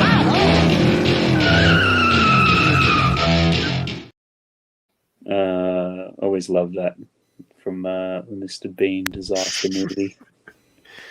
It made me think of Ghostbusters 2 because it had a painting and it had the guy from. It's the same guy, Vigo the Destroyer or something or other. And TJ is coming in. Blacktron, one of my favorite GWPs there. This has been a pretty good year. Yeah, and we had Jazz Club, not Jazz Club. Was it Moving Truck? I think Nicole, you know about that one. Yeah. I really like that one as well. Yeah. That was one of my What do we favourites. think of like the GWPs getting 2 bites of the cherries? Like we had it with the Blacktron. We've got it with the Disney, whatever they call this one. Does it kind of kill it, or is it sort of like, you know what? It gives me 2 bites of the cherry. I think it's a decent thing because the people that really want it will go for the first time round, and then if you miss out the first time, you get another go at it because it's a bonus thing. I know people might say about the value of it might go down, but that's not the point of it. The point of it is to get you to buy Lego. So, Yeah, I think I'm all for GWPs being re-released, especially Gringotts, the one that we just had, because a lot of people are going to buy Gringotts and think I can't complete it now because they haven't got the there's that. It might give them that sense of I can't fully complete Gringotts, and I'm all for it really. Because sometimes you get a gift with purchase that comes out, and fortunately, people probably just can't afford to get any Lego that month because of X, Y, and Z reasons. So, giving somebody a second chance to get it is, great. I would love if a gift with purchase would actually be able to be purchased. You can get it if you spend the money, but if you do not want or cannot spend the money, that you would theoretically be able to buy it as well. Yeah, that would be nice. Yeah. I know that it is a tricky thing because we had it with Rivendell, and we got the Brickheadz. Oh, that was the worst GWP. But theoretically, that's exactly what I argue about. Give me a gift with purchase that I theoretically could buy as well. Yeah, that's fair. It's just a shame they gave the wrong set of Brickheadz. If they'd given the Gandalf and I've completely forgotten the name now. Not Barad-dûr. Balrog. That's it. That would have gone down better. But it's that Gollum Brickhead. No, thank you. Yeah. And it would defeat Lego's purpose of you spending more money. Yeah. And Midlab makes a good point, which I think is kind of dovetailing into what you've been saying. 2 times a year is good. People have different finances at different times. So, if you're budgeting in different ways, I think it can be, a good thing. Having said that, though, I know that Chris probably wants the vault to be like a GWP, which will come back 19 times over the next 3 years. So. At least it would help if we, like in the old days, if we knew beforehand when which gift with purchase is available, so that you cannot that you can budget yourself, or at least you do not spend in March all your money. And then in April, you realize that there's an amazing gift with purchase coming. Yeah. Might even be good for Lego as well, because I'm not sure if you agree, but sometimes there's been a gift with purchase I really want to get, but sometimes there might not be a set I want to buy to qualify for it. Yeah. Might think like, if, it comes out a second time in the year and you think, oh, actually, I do want to buy this set, then great, it's going to prompt me more. Sometimes but I think it's not in Lego's favor, because I have a feeling that the average Lego addict will not have anything to buy, but once the gift with purchase, and they and me and we all spend then money and then 6 months again. But Echo Bricks makes a good point. They're on the secondary market, so I know you might be paying a bit more than they're worth, or the price Lego attributes to them, but it's not that much more generally. No, value. I got the Disney 100 gift for purchase on Bricklink, and it was £24. Was it? So yeah, because I bet you it's probably about that Because I was very £19 close. probably. Is the... Because very close of purchasing what is it, the Disney villain set. No, I'm on the fence with that set. I'm not too sure. It might be a set which I think, am I getting it really because of the minifigures? Because the minifigures in that set is very good. Yeah, they are cool, aren't they? But do I actually like the build which comes with it? And that's why I didn't actually think, well, buy that set then to qualify for it. I thought, well, if I just bought it, I just bought the Disney 100 set, you know, and it's it gets tough when you just want the minifigs out of the set as well, because what was I was looking at recently? I was the Spider-Man No Way From Home set. I saw them on Bricklink, and by the time I got 3 or 4 of the minifigs I wanted, it added up to, I think it was about £70. And it's like, well, I might as well just go and spend the extra £25 and get the whole thing. Yeah. And particularly with that set, because it is a Spider-Man battle pack, really, because it's got so many good figs, and but I think that's more the exception than the rule, sort of thing. Yeah, you're probably right. So, and then what's Trev coming in here saying? Q1 of 2024 Harry Potter sets, that number, Flying Forward, Hager, and then Pivot Drive, Sign, and Hegwig. And another Hedwig set. Boathouse, Arrival at Hogwarts, and Hagrid's Hut, Unexpected Visit. So, I mean, just interesting with us here, and then also in the chat as well, and Sorting Hat and Hogwarts Orrery. You know, we talk about buying on the secondary market and things like that. How many people have actually just gone, you know what, that GWP is so good, I'm not going to have the other spending threshold, and have actually bought a GWP on a secondary market? I've bought GWPs on the secondary market for sure, but I think they were retired, so it doesn't quite qualify for your question. So I bought there's a sailing ship, the Christmas Carol GWP, and I think there was another one. The Amelia Earhart plane. I got that as well. One. Okay then. All right. Yeah. How about people in the chat? Have you ever just bought a GWP on the secondary market just cold and just, you know, maybe it was one of these other crazy sets which are so expensive, you're just like, you know what, I'm not interested in that. I like the GWP. The GWP is better than the set, got great minifigs, whatever.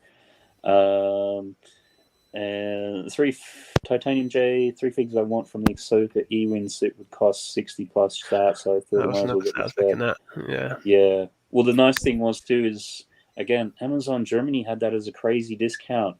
So I picked that up. It was back there as well. It was something like, was it like €40 off?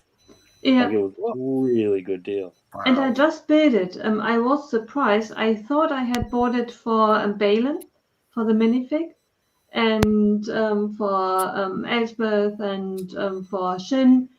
Actually, the planes are not that bad, and it's really interesting how they come together.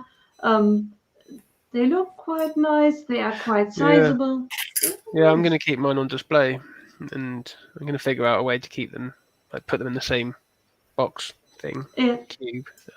But yeah, I haven't bought a GWP that's been out, so I might do the Disney one. To be fair, that is a tempting price at £24. Yeah.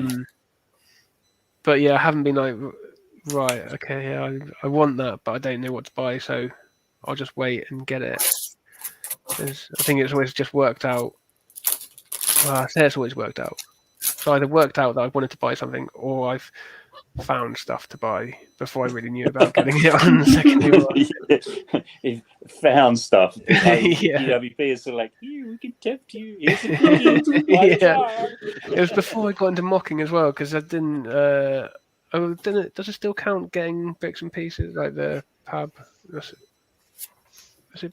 I can't pick and build or whatever the pieces off of. Not if you're doing it for a mock, like you're going, right, I'm building this and I actually get these pieces. I would say no. But if you're going, oh, one day I might build a mock and I might get these pieces. Yeah. Which But category you did you can, they fall still into? qualify for the GWPs, right? So you can buy however many Yeah. pieces. But yeah, I don't know. It depends if you know you're gonna. Yeah, I was gonna say if you know you're gonna use loads of range slopes, you can do Leaf lots of rock pieces. work or something. Yeah, leaf pieces. Yeah. You can never have enough of them. And Echo Bricks brings up an interesting point. I've never thought about it, but it's so obvious. Technic don't have GWP. I I've had suppose one. in the I've had past. a small Technic GWP, like a little bulldozer or something. But yeah, it was. But yeah, I Quite mean, considering now that some of those Technic sets, like you've got a number which are over 300 pounds. Yeah, right.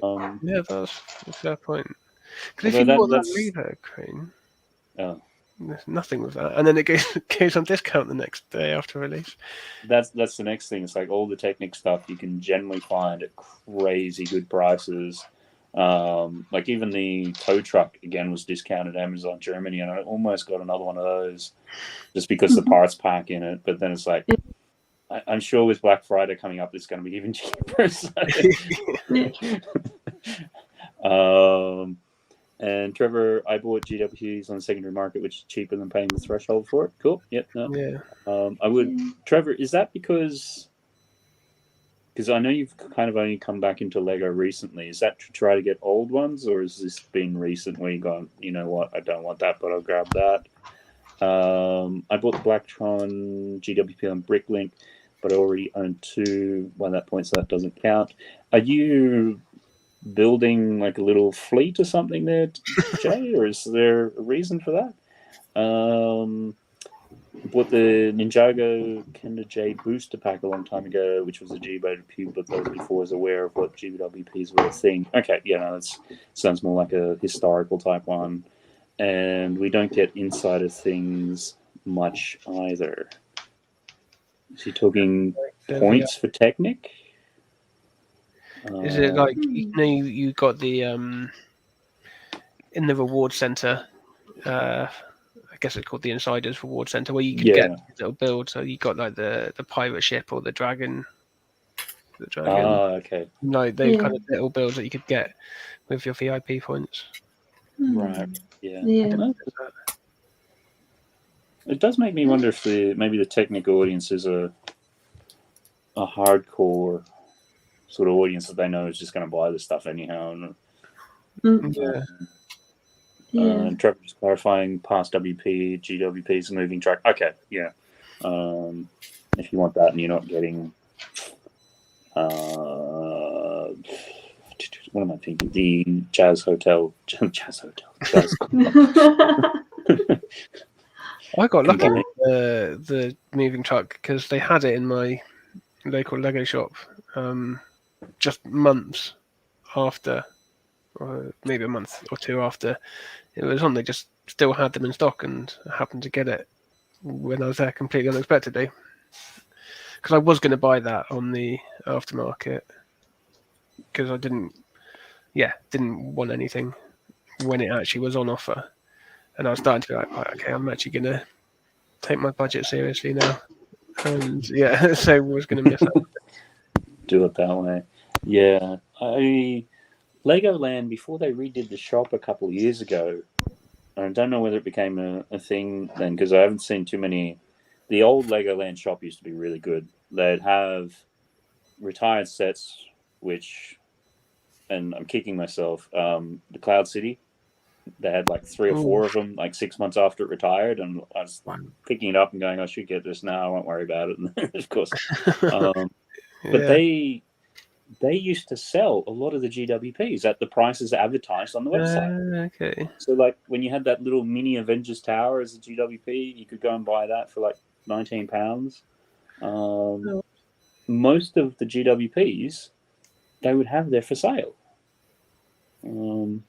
That's really good. Yeah, because I've only been to one Legoland shop. I did pick up nowhere near on the same scale as Cloud City, but I did pick up a retired Spider-Man battle pack. And I was kicking myself for not picking up a few of them because I think they were £15 in the shop, but worth £30. So you just have to get a few of them, and you can double your money quite easily. Yeah. But yeah, I was quite nicely surprised to see retired stuff in there. Yeah. Well, the interesting thing too was used to stream a lot with Solo Brick Builder, and he would do maintenance on, I think, some of the vehicles out at Legoland, and apparently they've got a warehouse at the back, and it is filled with retired sets that they're not going to sell and they're just sitting there. What? And I'm just like, yeah, we're all just like, what? Like what are they going to do with them? Going to melt them down at some point or something? Yeah, it's like, well, what's happening with them? Like, very much, could imagine, it's almost like if they don't sell them in the store, it's not like they discount them or whatever, they just stockpile them. So, yeah. Maybe someone is under the impression that retired means like meat in a supermarket. The expiration date is off, and now you can't sell them anymore. Yeah, the Lego bricks aren't safe anymore. Yeah.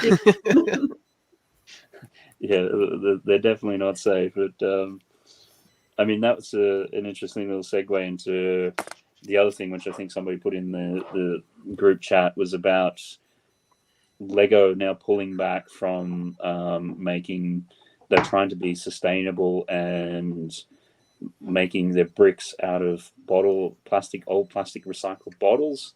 The official line is they can't get the quality right, which doesn't particularly surprise me. But the quality, I thought that it's that the eco balance does not add up. Yeah, because because to make the bricks strong enough, they'd have to use extra chemicals. So then using those extra chemicals would actually give them a bigger carbon footprint overall.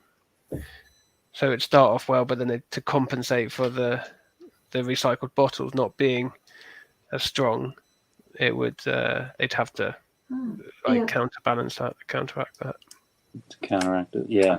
I mean, that's sometimes you see if you look at the whole of life, because you have electric vehicles, and if just from the point that you're actually using it, obviously electricity at this stage is going to be cheaper than gasoline or petrol, and it's going to be more, the carbon footprint's smaller.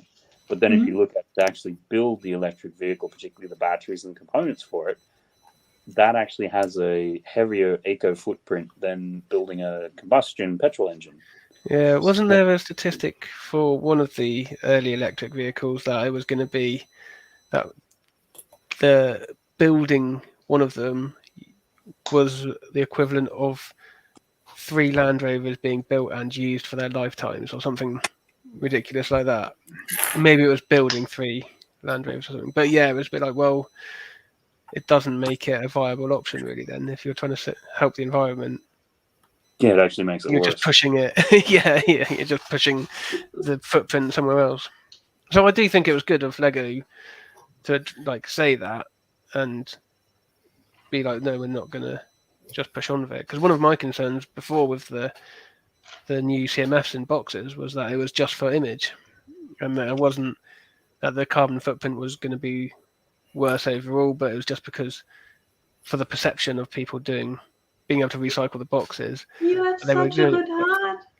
Because I was being don't pessimistic. do it for the environment. They don't do it for the image. They do it for not being able to feel anymore and sell more. Well, yeah, this is it. That's what I thought. I assumed that's what the CMF boxes were about. But now that they've done that, now I'm like, well, maybe it was a genuine. Maybe they are actually. I mean, I'm sure they'll sell more and all of that. But, it's not. They're not. I just thought it's me being so cynical. I thought they wanted to make more money. Yeah. Oh, yeah. Absolutely. I mean, what do we think of? You've probably seen it, and it's. It's always hard to know because you see it and get fed it. Obviously, there's been quite a number of Instagram images, photos. Those CMF boxes have all been ripped open and minifigs missing, this, that, and the other. I think there's 2 issues. One is you've got the issue of trying to figure out which minifigs in there versus just outright theft. Do we think that the boxes will go back to being in the plastic peelable bags, or No, I don't think they can make that step backwards. I think they get so much flack for that. I think they've got to commit, or if they do go back to a bag, it won't be the foil bags. It'll be a paper bag of some sort. Is it just people tear that open as well? But if people could feel through it, something that people can feel through, Yeah. if that's possible. Yeah. I don't know. Because I don't know if I said on here before, I picked up a few of the those Marvel CMFs out of curiosity. I've actually got my full set, has just arrived with my guy today. But when people have said before about it being like loot boxes and gambling, I completely got their point when I was doing it, because I was like, it is a complete gamble. You have no idea what you're doing, and there is a level of addiction, because even though I knew I was going to get a full set anyway, I got 3, and I was like, oh, I'll still maybe go and get another one, because there's that hit, that kind of, I don't know, I can't remember what serotonin kind of hit, like, and it is a gamble. Yeah, I hate that aspect of it. I think, it's like trading cards and chase cards and things like that. It's gambling for kids. It's like, there's no reason why you cannot, on the outside of the box, print Wolverine, Storm, whatever it is. You can do it on instructions, funnily enough. Yeah. yeah. So, and it sounds like the QR codes within certain range and numbers are, within this range it's Wolverine, within that range it's the other one. Yeah, it seems to be a bit sporadic. Cabbage's point, it's like the tax write-off is there's going to be a good compensation for them. Yeah, look, they're a company, and I'm sure there's a balance between being for the environment and making money. Let's not kid ourselves.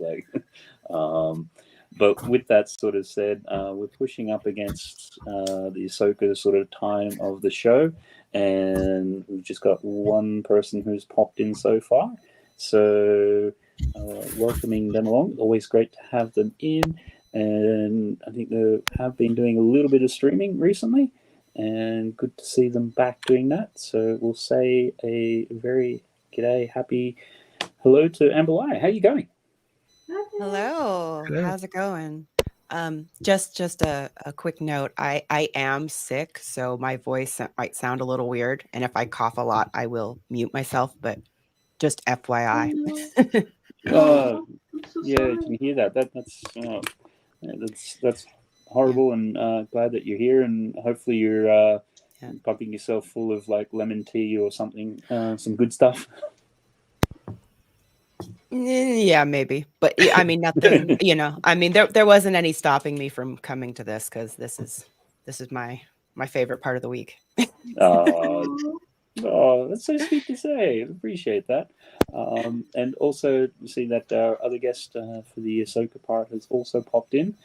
And at some stage, I'll actually figure out exactly what his name has come from. I was going to say, I'm going to take a guess. I'm just going to call him Titanium John, and each week I'll take a guess. Titanium something. We'll bring him so he can respond if he needs to. Titanium J, without the 52, how are you going? Hi, guys.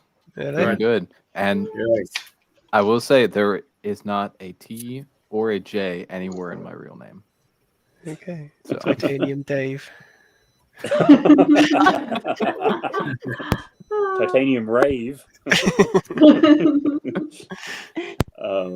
So for anyone who's new to this part of the show, in the next little bit, we are going to be talking spoilers for the Ahsoka show. So if you are not up to date or you don't want to hear it, or come back to the stream a bit later on. And I think we saw Trevor still hasn't caught up on it. So good to see you around. Thanks for the super chat. Hope that you are going well with everything which is going on, and we'll see you back real soon. So yep, that would be also a cue for anyone else who doesn't want to hear what's happening with Ahsoka to exit stage right, so to speak. And we'll probably get into it very soon. Just having a look there. Everyone's saying hello in the chat. Let's have a quick look over here. Yep, no, I haven't missed anything over there. So in a second, we'll just get into a quick summary. Grab it out here. I'm going to have a quick little hydrate first. Alrighty then. So, quick summary for Ahsoka, the penultimate episode for this first season. And so we'll go through that. We start off with on Coruscant, sort of doing a military high court sort of session, which seemed to be like a bit of a kangaroo court as such, with Hera there, and she takes a dig at Xeno. Probably butchered that name there, until C-3PO happens to come in with some fan service and says that Senator Leia Organa personally sanctioned Hera's actions, and she's the leader of the Defense Council, and she wasn't aware of all this bits and pieces. So that gets Hera sort of off and out of that sticky bit. Then we have Ahsoka sort of training with some Anakin recordings, so that was nice to sort of see that. And then after that happens, the Purrgil drop out of their rainbow hyperspace, and something's wrong, and it turns out that the Purrgil are going into an actual space minefield, and of course that's causing all sorts of problems. Ahsoka and the shuttle fly out of the mouth, and the Purrgil hyperspace and jump their way out of there. So now potentially Ahsoka and crew are stuck. They happen to find the enemy, and they go into the debris of the Purrgil and try to hide there. We then cut to Thrawn, who is then advised of the Purrgil and the Starfighter, and he then sees that Ahsoka's master was Anakin Skywalker, and gets the fighters to break back off, and is questioned by Morgan, and he just turns around and says to her, look, we need to stay one step ahead of her here. After that, we cut to the Noti in their home vehicles, and they're all sort of moving along, and we get a quick recap verbally of the major Star Wars beats in terms of this Battle of Endor. Apparently the Emperor's disappeared, talking about some of the other Rebel crew and where they're up to. Ezra continues with some hard questions to Sabine, and we just get this constant response of, it's complicated to everything. Then from there, we get Thrawn, and he gets the Great Mothers to help him pinpoint where Ahsoka is in these Purrgil debris. And then once he figured out that, opens fire on her. Hu Yang at the same time can't seem to find Ahsoka. Hu Yang can't find Sabine. Doing a scan, Ahsoka manages to reach out through the Force and now knows where to go and find her down on the planet. And Thrawn then says, for the time being, that we are not the focus of their attention. It's finding their friend. And it's a good thing that they wisely sent Sabine away so she's not coming near them. But, anyhow, go and get the fighters to engage. Balon then says to Shin to engage with Ezra, but he's actually going on a different path now. And he makes a sort of, fortune cookie wisdom. Impatience for victory will guarantee defeat. Sort of, some nice foreshadowing there. Thrawn then sends two fighters, and they says may yet win the day if Balon proves capable. Some more foreshadowing. We then go back, and the Nomads are then engaging the Teenage Mutant Ninja Turtle Rock's mobile homes. And one is taken out, and they do sort of like a circle the wagon moment. And then Ahsoka happens to find them, and then jumps out of the ship as it's still flying. Not standard Jedi protocol.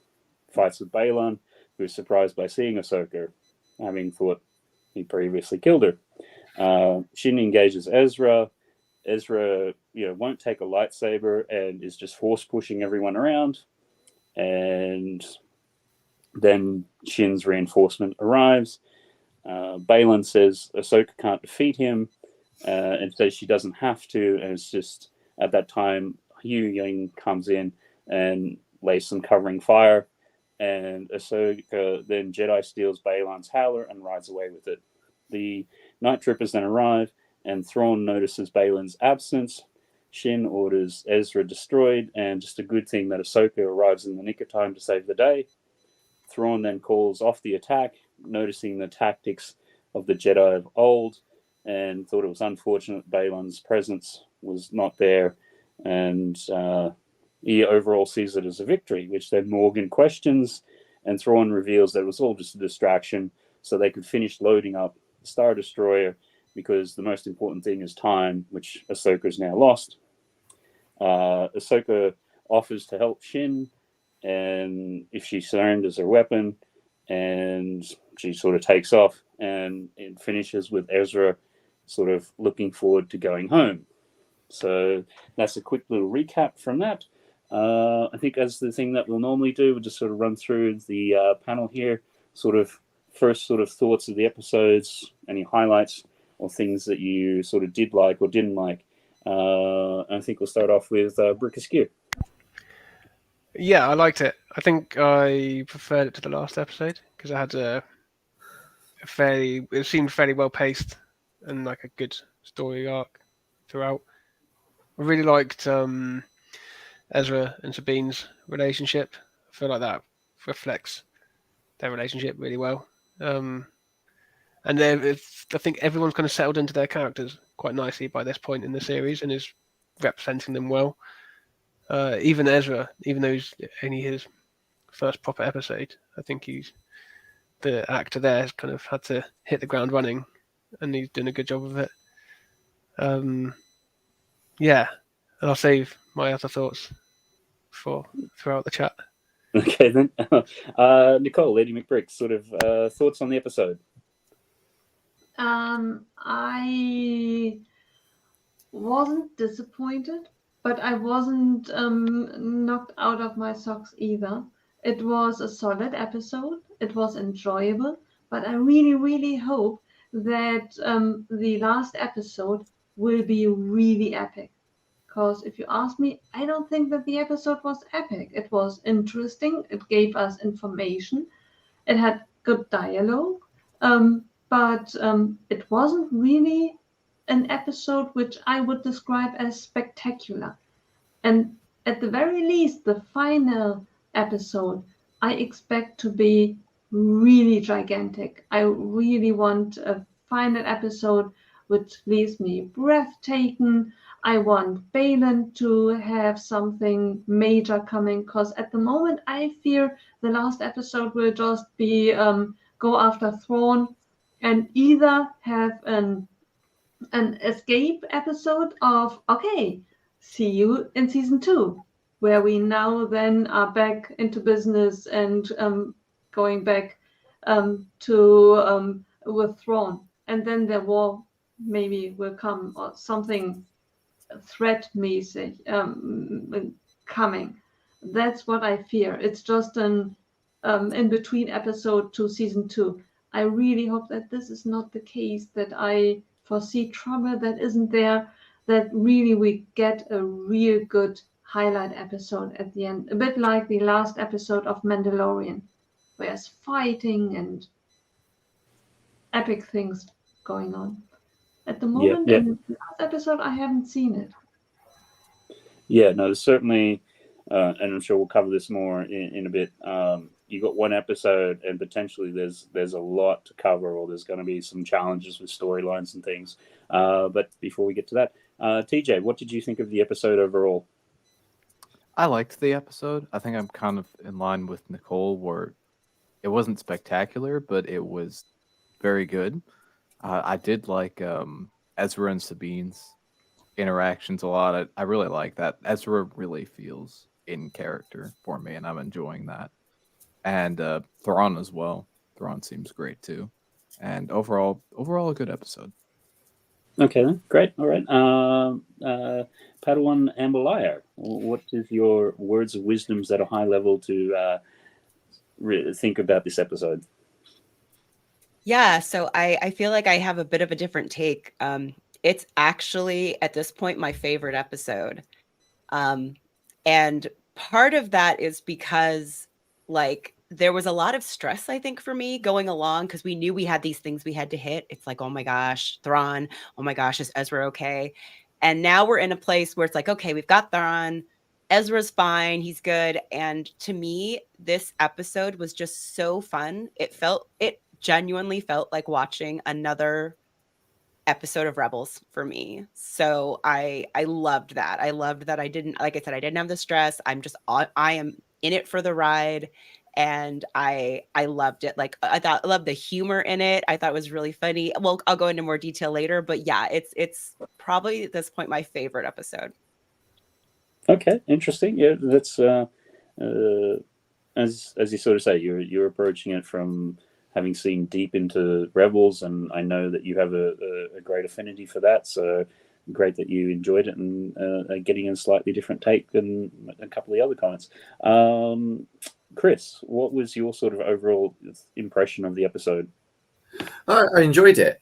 I think it was a solid episode. I did prefer the first half of the episode, with Hayden Christensen at the start, and how Ahsoka, how she finally arrived on the planet Peridia. I really like that. And seeing the Night Sisters again, brilliant. I wasn't the biggest fan of the second half.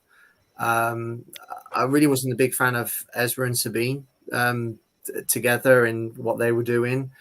I don't know why. I just didn't particularly enjoyed it. I did like how Ezra was using the Force, though. That was pretty cool. I liked how he was sort of like using the Force. It reminded me of when Vader was doing it in the Obi-Wan Kenobi series, when Reva was approaching behind him. And also, I think Kylo Ren did it in Rise of Skywalker. I like that. But I'm now becoming more interested in Balin's character than of Thrawn. I'm not sure if that's a good thing. Because I was so interested in finally seeing Thrawn, but now I'm really interested in seeing what Balin's up to. What's his motives? What's he looking for? And even though I thought the first half was 9 out of 10 and the second half was about 7. I know we're giving ratings. I'll give a rating later, but I just kind of thought that episode was solid enough to really set up an epic episode for next week, and I think we're going to get it. I really do. I think it's not. I hope it's just not a mediocre episode. I hope it's going to be something that we would want to rewatch over and over again. But good episode. Enjoyed it, and it's got me really looking forward to the finale next week. Okay, all right, excellent. So we've had a few little diversity within how people have reacted to the episode. I think because watched it with the kids, and we got to the end of the episode, and it's like, oh, it's over. It just seemed to go really quick, and it was a longer episode. So, and it's always interesting then going back and having to do, one of the summaries, and you go, actually, there's a lot that actually happened in that. But certainly enjoyed it, and I think, as was sort of hinted at a little bit before, and I think we'll try to touch on this a little bit later on, they've got a lot to do in one episode to go, and that could be a joy or that could be a concern. But having said that, there was an interesting thing to start off with, Baylan saying to Ahsoka she couldn't defeat him, and she kind of either flippantly acknowledged it or said, I didn't have to. What did people make of that? Is Baylan this really powerful sort of ex-Jedi, or how do people sort of interpret that? I think there's two parts to it. Oh, sorry, Nicole. Yeah, no, you go first. I guess for me, there's two parts to it. First off, I do think that potentially Baylan's the most powerful person in the whole show, because we don't know really what he's like. But I also wondered, does Ahsoka mean she's just got to defeat Shin? She doesn't have to defeat Baylan, but she can get to him if she needs to through Shin. Okay, that's an interesting sort of take. Nicole, did you? It really made me wonder, because that is a bold statement. I don't think that anyone, neither Palpatine nor Vader, anyone in Star Wars history would ever had the balls to say you can't defeat me, unless this person is an undead one and can't be killed. Period. It's why would you say something? Because de facto you can't be killed. There is someone out there who's more powerful, or some other circumstances play into it, and you are defeated. I really was wondering what else is in play that someone would state, frankly, you can't defeat me. Because the only thing that I could imagine someone would say something like that if they knew there's a backup. Like a clone, you can kill me, but there are 100,000 other clones coming after me. Killing one is as good as doing nothing. Why Unless would one it ties person into the bigger lore of like I forget the name of the gods, but the higher level Force users? Could he be tied into that, or could he just be Ahsoka can't defeat him because he just thinks he's more powerful than her? Well, not necessarily that no one can defeat him. I think maybe as well, they had a fight before, Balin and Ahsoka, and Balin was able to win. And perhaps when he fought Ahsoka the second time, he was expecting Ahsoka to be the same, even though she had survived their first encounter. But Ahsoka had that experience in the world between worlds. I think it's increased her confidence in herself a little bit. So she's not the same as when Balin faced her last time. Yeah, but even the fight before wasn't child's play. Like as if he had fought a toddler that barely can hold a lightsaber, and he thinks you can't hold the water to me. They had a real fight, which was touch and go. Do you think we're seeing Prime Ahsoka in this? In what do you mean by Prime Ahsoka in terms of her at her peak of her powers? Yeah. She's not a master at this point. Well, is she a master? We had this discussion before. Well, I mean, I would probably say, because they're, it's different for each Jedi what the trial is for them. I mean, you could say that the Anakin whole thing was her trial. Yeah. Okay. I would say what was interesting about the Balin and Ahsoka, he wasn't disappointed to see her, and he almost had a little bit of a smile as she took off. I'm not sure that the you can't defeat me thing. I don't know that it was so much I'm all powerful and blah blah blah. There may have been. I mean, come on, Jedi they have this weird cultish thing about them. Maybe it was one of those kind of almost you should join. Like if you followed up, you should join me type thing. Hey, you can't defeat me. Maybe we should be on the same side type thing. And again, I mean, the reason she said she didn't have to is because she didn't have to. She really just needed him to be distracted long enough to go do the thing she needed to do. She wasn't there to defeat Balin. She was there to just go find her friends and do that thing. And he was just in the way. But I have to say, I agree about finding Balin so fascinating, especially with that whole interaction and what is he playing at? Yeah. So. There's definitely because when he says to Shin, it's the way he says your ambition takes you in one way and I'm on a different path or something. And it's the way he also says ambition, it's not quite what he means. He just seems to be seeing things from a higher plane than everyone else. Yeah. Excuse me. It led into sort of the other thing I was thinking.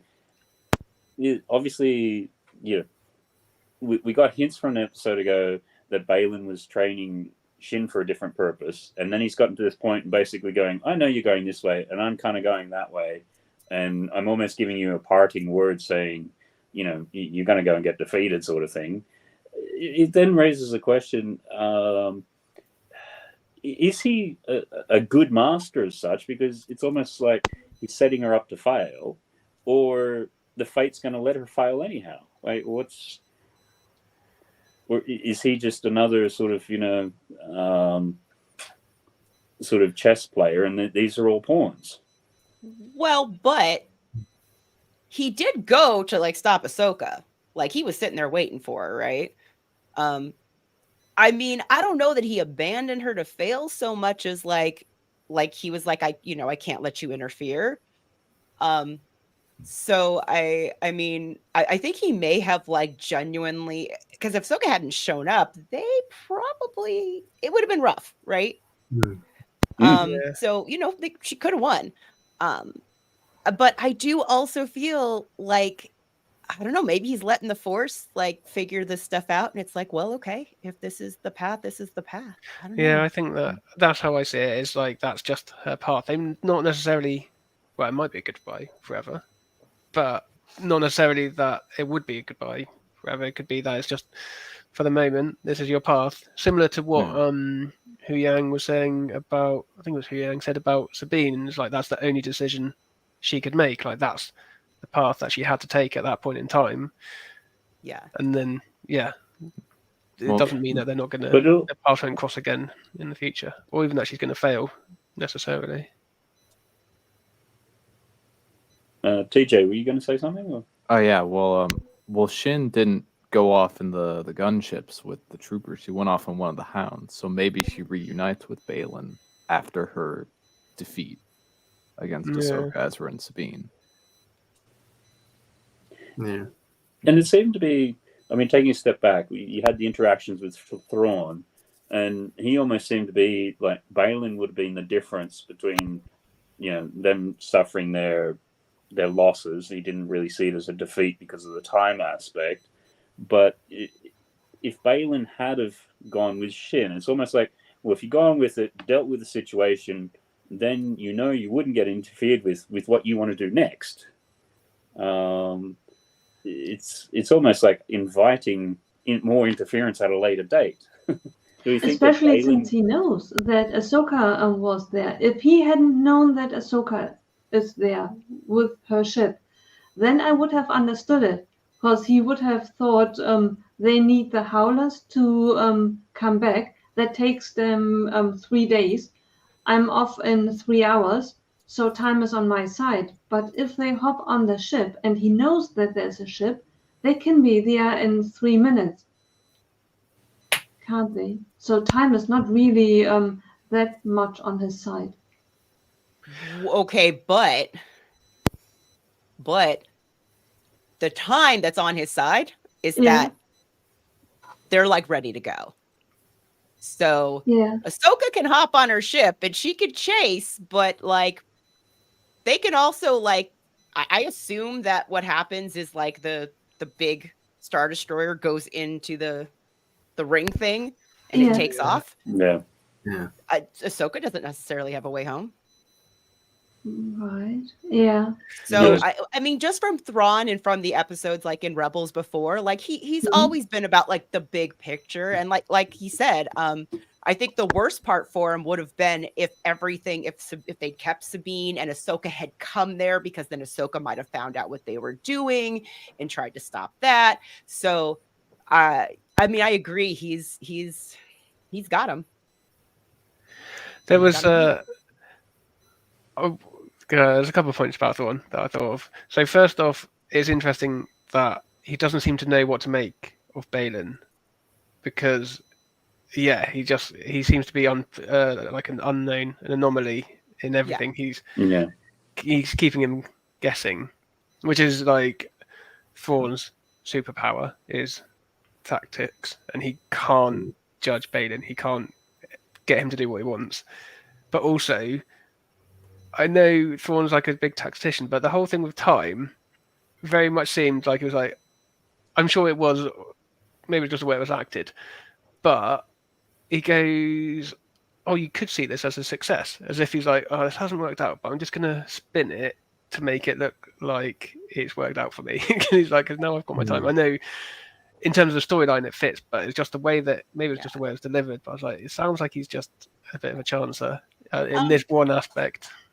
I would say, just from watching Rebels, this happens a lot. I feel like in Rebels, where it's like seems like a defeat and stuff, and where Thrawn always like he's like the dude who's like, there's no such thing, like failures are just places to learn, right? Yeah. So Yeah. you know, and he does, you know, each time something happens, he's like, oh, but now we know XYZ, and he does really start to get to know them, to where I felt like at the end of Rebels, he was a threat because he had been studying them. He knew like their weaknesses and all this stuff. And that's why it's like, dude, we got to get rid of him. So yeah, I it felt absolutely in line with Thrawn. And again, like I said, he sent everybody away. Like you said, Balin was an unknown. So guess what? Balin is nowhere near the stuff like his important thing to do is to get that thing, you know, loaded up with whatever creepy Night Sister things they've got in there, which look like caskets. So I'm a little freaked out, and get that thing out of there.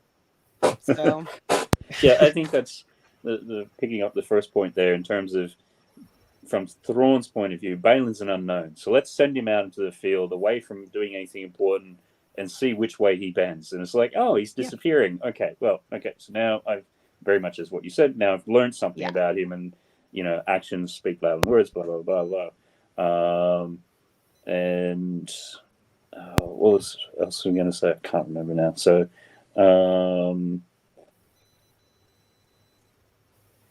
yeah. What are general thoughts on Thrawn and the way that he's been portrayed? Do we like it? Not like it? I love it. Charming and charismatic, very assured that what he's doing is the right decision. I like his tactical personality. He's very cool, calm, and collective. Yeah, I think he's great. I think he's one of the best, potentially one of the best antagonists we've had since, you know, Palpatine. You know, it's amazing what this character can go and do. Yeah, I just like his whole personality. Okay. Yep. Anyone else got some thoughts? So I was thinking about this before, especially with like one episode left and everything. Like I think that Thrawn like wins at the end of this, in a sense, right? Like there's no way they stop him. You know, I feel like the Dave Filoni movie is going to be like the big Thrawn thing. I really think this character is going to eat up, personally, I think maybe into like Mandalorian season 4, as well as this movie, because he is that kind of character that you can't bring him in like a couple episodes towards the end and just have like these 3 and then he gets defeated. There's no way. Yeah, they kind of picked him up for and that's what I mean, is he is that kind of character where I have a feeling the movie we're going to see in a few years is going to be like the whole heir to the, I didn't read those books, but it's probably going to be a lot along the line of that trilogy of books about him and trying to defeat him. So yeah, it's those books, I think originally, again, haven't read them. I think they came out in 92. So it's almost like it's Dave Filoni, doing what he does best in terms of taking aspects of legends or whatever you want to call it and bringing them in as he needs them, putting his own tweaks in it. But it also then means that Thrawn has been around as this bad character in Star Wars for a very long time. It's only now that it's sort of becoming, with Rebels and now this sort of canon as such.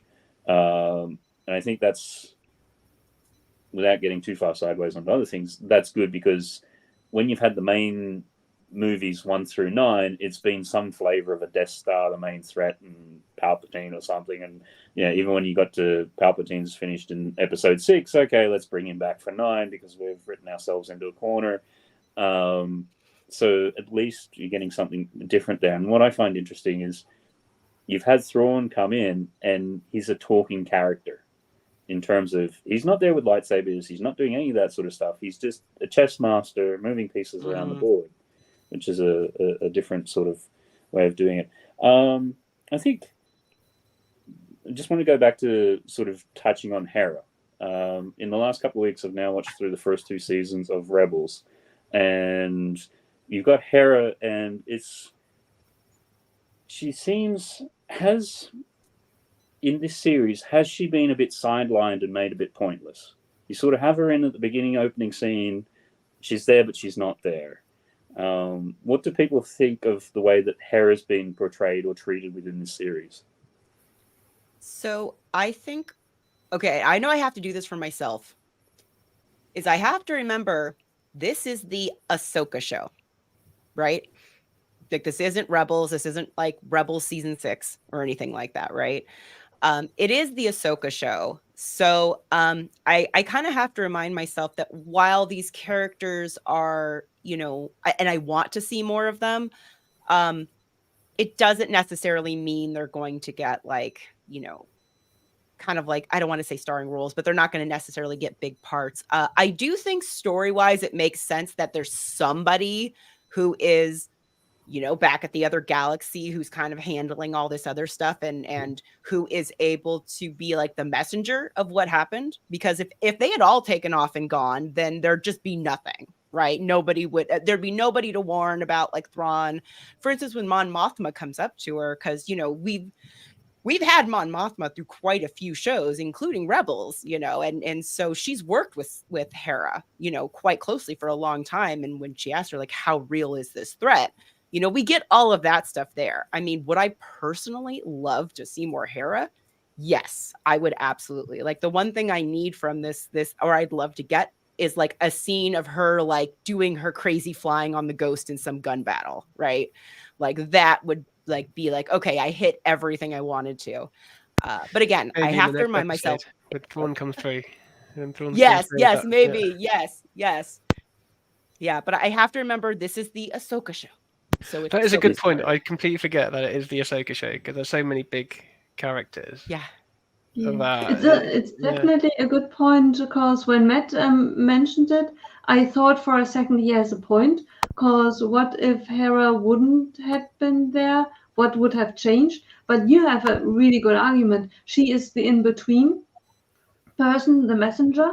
And one thing that really bugged me was the scene when Ahsoka came back and she needed to figure out where's Sabine. And I thought it's a bit of cutting corners of, okay, I'm holding the map. I'm now reading and hearing things in the Force. And I thought that's a way to handle, a way to figure out where to go next, or otherwise they would be stranded because there is no one there to tell them what happened. But if that's really a thing, why doesn't that happen all the time? Like, oh, I need to figure that out. Why don't I pick up that vase? Just listening to the Force. That's actually okay. It's unfair because that's explained in the video games because it's called a Force Echo, and not all Jedi have that ability. Sort of like Ezra in Rebels, he actually has a really strong connection with animals and creatures and stuff, but not every Jedi has that strong of a connection. And like in the video games, Cal Kestis does have the that ability to see Force echoes. So I'm assuming the assumption here is that Ahsoka has that as well. It's not something they've really, you know, delved into. Yeah. But yeah, not all Jedi can necessarily do it. Yeah, it's like their specialities. Jedis have their specialities, and Yeah. Okay. Yeah, I guess I take both the point that you're making, Amber Liar, and I think King Rule 77 is to give an anchor in the universe. I understand in terms of that story point for that. I guess for me, I'm struggling with the notion that if she was in Rebels, and you know, from the first 2 seasons that I've seen, she's really guiding the ship and everything and moving it around. Yes. And you have a character with a wealth of experience, and it's almost like she's just being toyed with by the Senate sort of thing. I'm surprised that they would see her experience so trivially, and that's what I'm struggling with. It's like I think it highlights the New Republic's like weakness, for want of a better word, Yeah. like how it falls down. Delusion. Yeah, Delusion. delusion. Yeah, like I think, and it's not. I think I meant to bring it up last week, but I do quite like seeing how, as infuriating as it is, how they're just oblivious and they don't care and they don't want to know about it, and it's clearly going to come and bite them. Yeah, it's like what Balin said. It's a cycle that, okay, you've rose to power, but your own hubris means that you're going to overlook the obvious, and we're going to rise back up. And yeah, exactly. Yeah, and I think Hera's role kind of helps to highlight that, because she's torn between the two, really. So she's obviously started out as a rebel, but over the years has become ingrained in this organization. But she's still got the rebel in her heart. But that's what I struggled with, because when they threatened her with taking her away, her being a general, and I thought, why isn't your response to, what if, take it away? I am a rebel at heart. Then I start something new. I don't need you. You need me. Yeah, I did wonder about that. I didn't know if it was like, would there be kind of prison time involved? Because I didn't know if it was just stripping away. But also, I guess that's what she's built up as well for the last 10 years. Court martial, didn't they? They said that it could. Yeah, court martial. Is that court martial? Going to prison, right? Yeah. Yeah, it's like the military version of a court. Yeah. Definitely. Also, I do feel like, and maybe this is just because of like the RPGs and stuff I've played, because there's kind of like that it feels a little bit reflective of like when I used to play this game called Mass Effect, where you've got like this small group of people that are like, we know that there's this like threat coming and this person's the bad guy, at least in the first one. And of course, all the bureaucracy is like, oh, you don't have proof. And it really is, I feel like, maybe a trope in the science fiction type thing where, it's like, oh, we don't believe you. And you've got it. It's like you get to be a rebel without actually having to be like, against the military. It's like you kind of have to rebel against your own military to go and be like, no, this is a real threat, and if you're not going to do it, I'm going to do it. So it just feels like something I've seen before. Yeah, no, that's fair. The other thing too is what do people make where you have at the end Ahsoka offering to help Shin? Just hand me your lightsaber. What do people think of that? Where that could go? Thoughts about it? I think it just was based on the fact that Shin never had the advantage of being a Jedi to see the light. She was taken on by Balin, and to give her the chance. A bit like Balin gave Sabine the opportunity to see him as the good guy, Ahsoka trying to do the same thing, to be the good guy and see and show what other options could be there. It's a Jedi thing to do. Yeah. I mean, it feels very on brand for Jedi. Okay. Is it also because when we first started the show and sort of doing some of these reviews, the first couple episodes were sort of like, oh, maybe Shin might turn at some stage or something like that.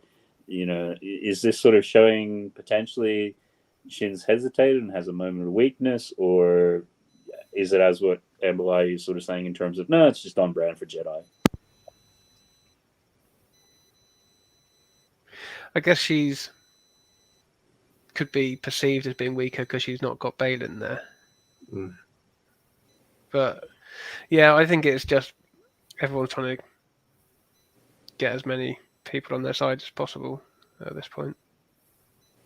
Yeah, I mean, like Balin said, it would be a shame to kill like Ahsoka, like a Jedi. It'd be, if you can get a Force wielder on your side instead, be better than just feeding them, right? Yeah, and I think that Ahsoka sees her like a puppy being rescued. If the former master wasn't, and it's not the fault of the Padawan that she had a master who took her on, who's not that fortunate. they picked. Yeah. Yeah. Okay. One thing that we've sort of been hinting at. Got one episode left. Usually, sort of, we go a little bit light on predictions because I think we're sort of just enjoying it. But I mean, I think has there been too many characters presented in this, which has then meant we're getting to this point with episode 7, 1 to go. There's so much to resolve. Because you think about it, we've got new characters in terms of Baylan and Shin. Okay, Morgan you kind of had before. We're developing Ahsoka out more. Hera's coming in, sort of. You got the Night Troopers. What is it? Epoch, I think, is the main sort of guy there. Oh, I wanted to note with the Night Troopers, very specifically, I watched during that battle. They seem to be alive because they died like normal people. Yeah. I didn't see any smoke come out of them. I'm like, okay, they're just people. Yeah. So yeah. Is it that, or is the special effects budget? It's like, we can't make 30 of these guys disappear like that. I mean, they even sound like stormtroopers. They're like, ooh. Yeah, I think because they were talking. I did realise. I guess they were all chanting last week. But when they were chanting, sorry, I know we're going off topic a little bit. But when they were chanting last week, I was like, are they just saying Thrawn, or are they also like? I didn't know if I could was imagining it if it sounded like Dathomir or like other words thrown in there as well. But yeah, they seem they're human, aren't they? Yeah. Oh yeah, they shoot just as terribly. Yeah, they're regular. Okay. So yeah, with one episode left to go, what would we sort of like to see, or what's the sort of sense? Is there too much here to resolve? Is it just going to be opening up to season 2? Because I think we sort of had, if Thrawn was to get killed next episode, that would kind of, after you've had him around for so long.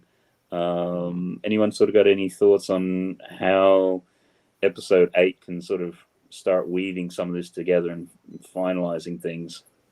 I agree with what King's Rule 77 put. I think that's how the episode ends. Yeah. I do think some people are going to... Baylan, I think, is going to have to stay behind. Even without the whole... I think somebody's going to not leave the planet.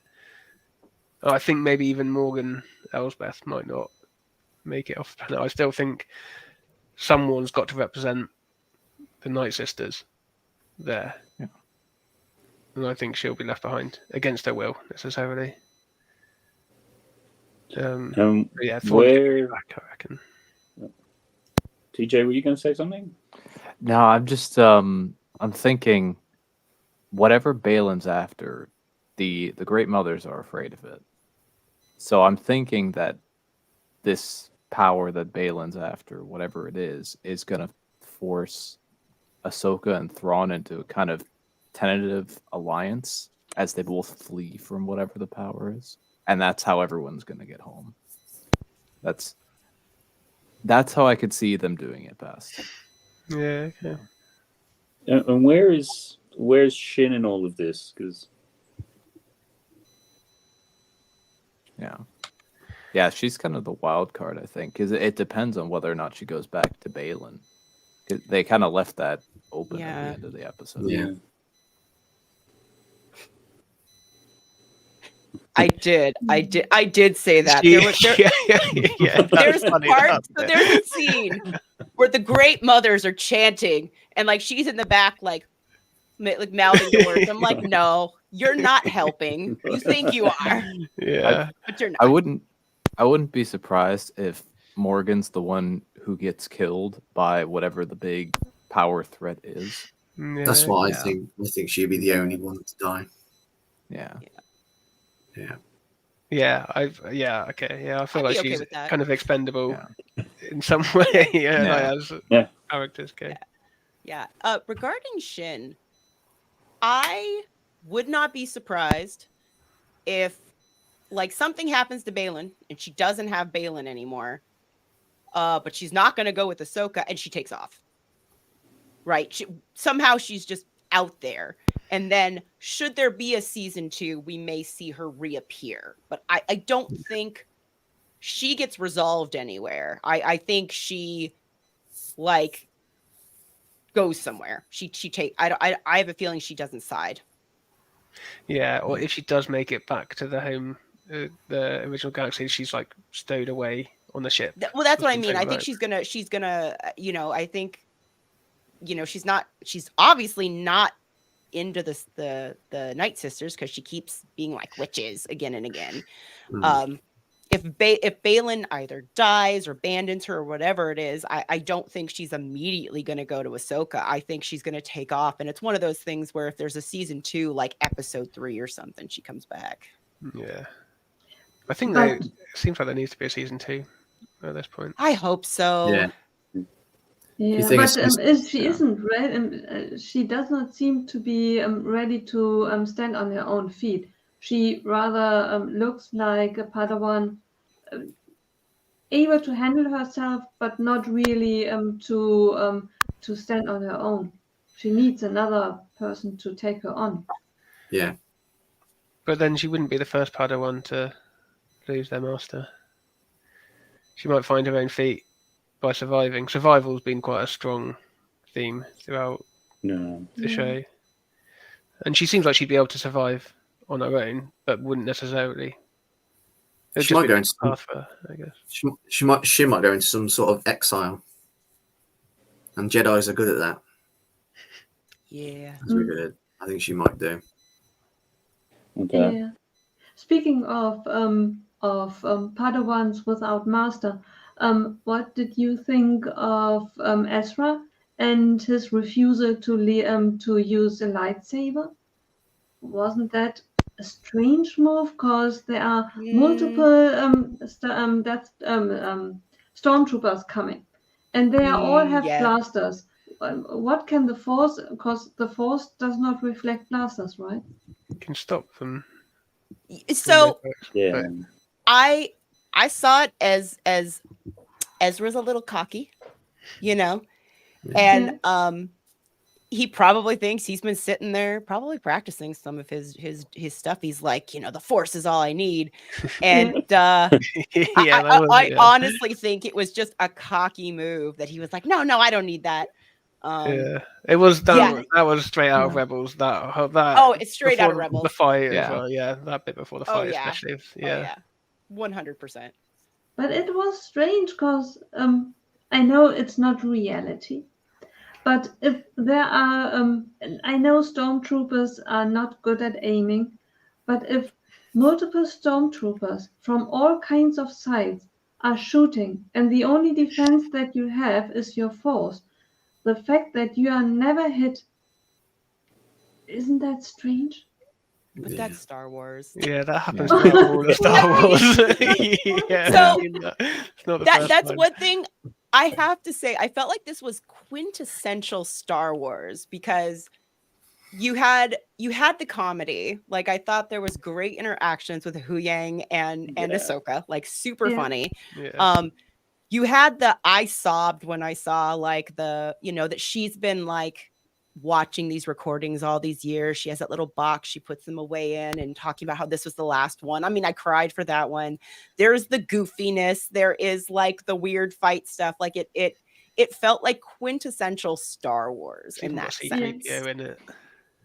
Huh? It's even got C-3PO in it. That was great. Exactly. Yeah. It and that's where like if you take something like Andor, where Andor is like serious and very like hard consequences and things for stuff, as opposed to when you were watching something like Rebels or what have you, it's like the good guys are for the most part gonna make it. Yeah. It's gonna be fine. Right. Yeah. Yeah. Oh, yeah, that makes sense. Yeah, What there do was you some. think?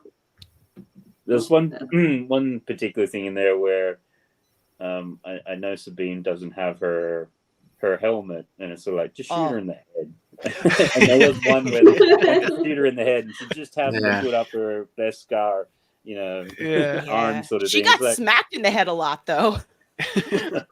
I kept saying bet she wishes she had brought that helmet with her. Yeah. So no, and I think as what you say, Amber, it's Star Wars. It's like if you want to get down to pick some nitty gritty holes and things like that, you're just going to have your own level of disappointment to find. So Ezra does seem to actually be quite good with the Force. The fact that when he was stopping Shin's lightsaber, that looks so cool as well. Like the trails coming off of the. That's where we saw that.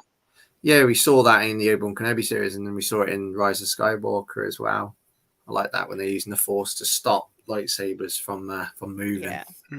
So cool. Yeah, it was interesting because during the week I saw somebody had done like just a little short comparing sort of the fight sequences in post Disney acquisition as opposed to the prequels, and the thing that you really notice is that the prequels lightsaber fights are long choreographed sequences shot generally from afar, whereas they've obviously really trained and got it down as like a dance sort of thing, whereas a lot of this is more the sort of I'm going to use the Force to hold it, and there's going to be quick cuts and you're jumping around, and it's almost sort of like it feels a little bit more like camera trickery with the stuff they're doing at the moment. They're still fun. Is there an element of could that also maybe just coincidentally reflect the state of Jedis? Because before Disney, the Jedi Order was a thing, I guess. I know what you're getting at. Yeah, and then afterwards, it's all disbanded, and it's a lot more kind of like guerrilla's not the right word for it, but yeah, it's a bit more rough and ready. Yeah. Well, what's interesting about that comparison is that there are actually I've seen a few of these videos. Red Letter Media did this one really crazy one where there, some of the criticisms of the prequels was that the lightsaber battles were these long choreographed, like kind of unrealistic battles in the sense of like, it's almost like putting on a show versus in like the original trilogy where they felt more like battles. People like fighting as opposed to choreographed. So I think there is, yes, it's awesome. Like it's awesome to see like a display where people are doing like, this really pretty stuff with the fighting and stuff. But I think part of this was also to create that tense feeling of this is a battle, like you don't know what's coming at you when, and so maybe a little less, choreography there. Yeah, Entity changed fighting for all cinema and TV shows, isn't it? Like that, yeah. So, with that, I think we're starting to be touching up the 3 hour sort of mark. So much quickly sort of do run around overall sort of score, and if you need to say what would be one thing you'd really like to see in the next episode. So I might start with Brick Askew, a score, and then maybe one thing you like to see in the next final episode.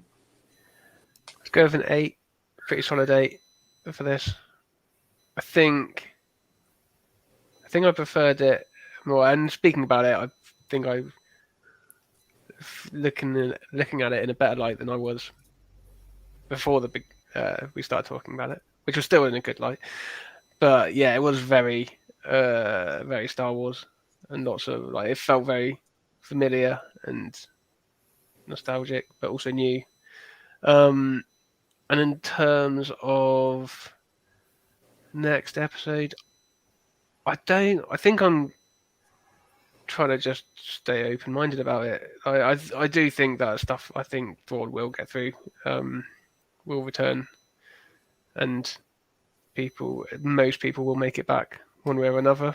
But at the same time, I don't want to think too much into it. I kind of took your lead, Belaya, this week and didn't watch any of the like breakdown stuff. And I'm just kind of letting it happen. Okay, then. All right. solid score there. Lady McBrick, score out of 10. One thing you might like to see in the next episode.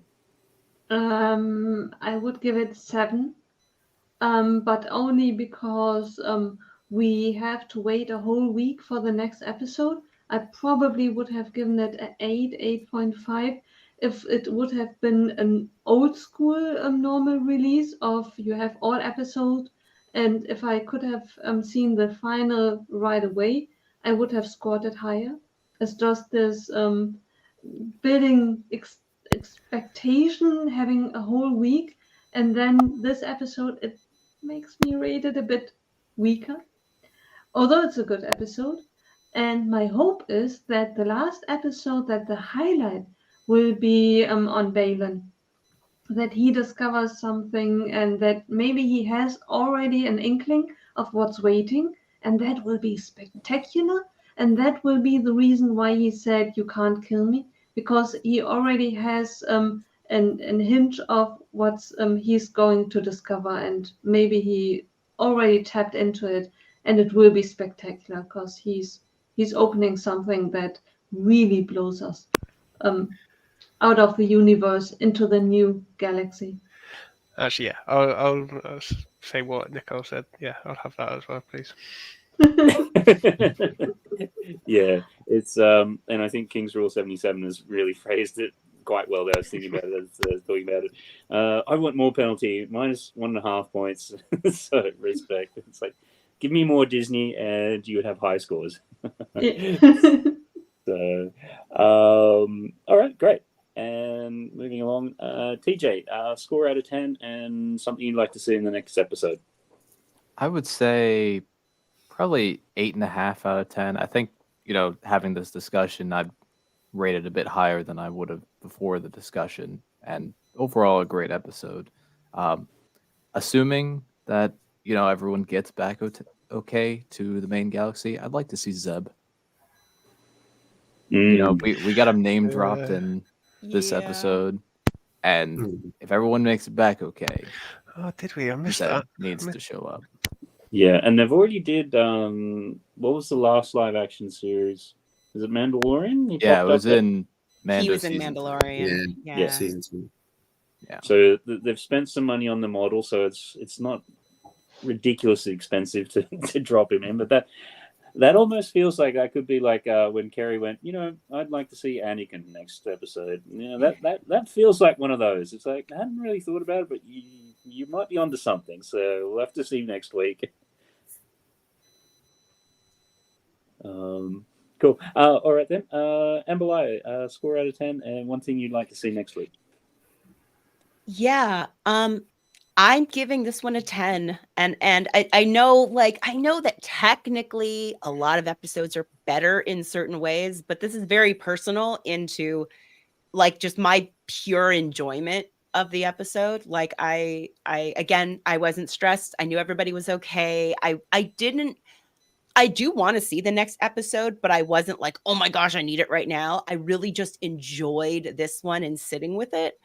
So I'd give it a 10. I think I mentioned before, it would be awesome to see Hera doing some crazy flying and stuff. And, I think ending this with a reunion of everybody, if, Hera gets to see Ezra gets to meet Jason. I think that would be a moment that would get me teared up. I hadn't even thought about and again, Zeb, if there's this whole kind of I could almost see reuniting, but then this looming it's great, we're all back together, but Thrawn's back. So that's how it's going to end, isn't it? It'll be shot from behind. Those 4 or 5, whatever, Thrawn going off in the distance. Okay. It's obviously high marks if you're giving it a 10, but as you sort of said, it's the entertainment value and just the connection and everything that's there. So brilliant. One brick stud. Score out of 10 and what you'd like to see next episode. I think a solid 8. It was a great episode. It's not the best for me, but it was great in other ways. And the episodes that we've had during this series have all been great in different ways. what I think will happen. I think Balin's going to stay on this planet, and I think it's going to be quite emotional, that episode, because the man, his performance was so good, and I think it would have warranted his own show. I think it's going to be a shame to see What If, because his character, the actor has just done such a good job. And there could have been another series to see what's that's still out there, because you would have that would have been that definitely is a good point. It's just he died after the show was finished, so for the final episode they didn't know that he would die. Yeah. So there is still hope that there's always an animated series. Survives. They could do a Jedi Tale style thing, or Yeah, I think so. I was going to suggest they were either going to I don't think they're going to recast him. I think they might do an animation of some sort. So I think he will find out what he's looking for. I don't know what he's looking for. I've looked at a few videos and they've theorized all sorts of things, but I don't know what they're talking about. There's something about Ebloff or something like that. I don't know what that means. I don't know what that means. Yeah. There's some strong suggestions. That's what. Is that what's the what woman I saw? One something like with long mother hair or something. Yeah. Okay. Yeah, and Ezra, Sabine, Ahsoka will escape, and they'll reunite with Hera. You'll get the rebels together. I think Zeb will appear, and I wouldn't be surprised that we'll see them all reunited, and there will be potentially a cameo of Princess Leia speaking to them. I would not be surprised. We've had it with Luke. Maybe in hologram form. Maybe a hologram would be acceptable. There's ways around it. I'd like to see her in it personally, because I think she's the greatest character in Star Wars history. And Malaya seems not to be okay. So just to clarify, I love her. I get really creeped out when they do it with people who've passed away. Yeah, I'm okay with de-aging, because that person still lives, and I'm okay with that. But I'm really creeped out when they've passed away, and then I don't. Yeah, like I that. know. Yeah, and Thrawn is obviously he's gonna escape through the ring as well. He's not going anywhere. I'm just interested to see what's in those. What's it sort of like? Catacombs of some sort? Is it going to be Night Sisters? I hope it's a bit more to it than that, because I think, is it obvious that they are Night Sisters? What he's holding? Do you think there could be something more? They look like caskets. Yeah. And if they're going to incorporate them, they're going to have to jump to the other galaxy fairly early on in the episode, and then will there then be a massive battle on the other side? Yeah. I don't think so, because I think we just get an inkling of Thrawn. Thrawn's in it for the long haul. He's got a movie. He's got a movie coming. I feel like Night Sisters would be a good season 2 villain. Yeah.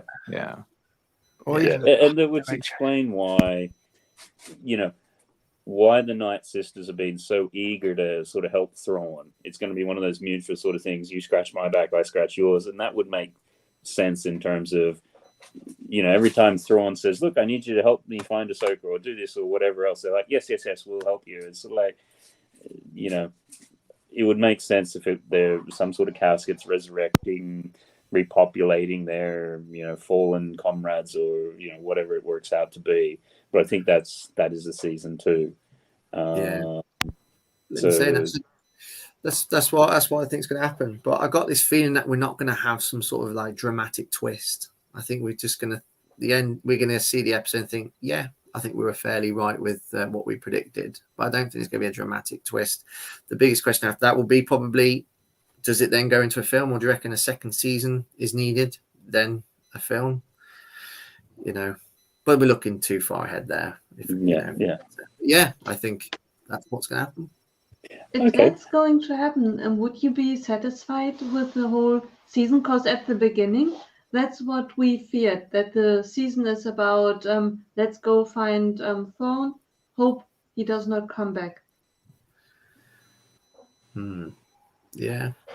You know, I don't think so, because I think because my concern was the entire season and like the last, like where we are last episode was how the season was going to end, and then you're like, well, okay. I feel like this could end with like setting up the big threat. It's like, okay, yeah, he's back. Maybe we get a little inkling into like what those are, and it's like it's more of like, oh wow, there's something bigger here. It's sort of like I'm a huge fan of Buffy the Vampire Slayer, and throughout the season, which is 20 something episodes, you know, each episode would end, but you still had like what they called the big bad, which would be kind of like, you know, you'd get hints of it throughout the season. I sort of feel like there is this looming, Thrawn is the looming big bad that we're going to see hints of throughout different, like Mandalorian season 4 could actually, you know, continue that part, because that would be the next like series I think we get. I was just thinking, are we going to see the Night Sisters in Mandalorian season 4? We may very well. If Thrawn is bringing back the Night Sisters, is that a genuine threat? Because I don't know much about Night Sisters, but if he has got these, they're badass. Yeah, it depends on what the Night Sisters do. Yeah, it depends on what they want. If they're that much of a threat, how come none of them exist? Because they were wiped, like completely ordered to be wiped out. Like, I can tell you, playing the video game, Dathomir's the hardest planet, and those are just husks. Of night, brothers even and the sisters. New one, so the Night just Sister, saying, like that's the hardest one. I just want to know why they were such a big threat. Obviously, I want to go back and watch Rebels and everything else, because I'm more of a live action than animation. But just want to know why they were just like why they are a threat. If you just bring back the Night Sisters, why is they a threat? So I would say Clone Wars is where you'd actually learn more about the Night Sisters. And if you think about it, the fact that they had them, like that Palpatine and stuff had them wiped out, you don't do that unless you're like, they're a threat.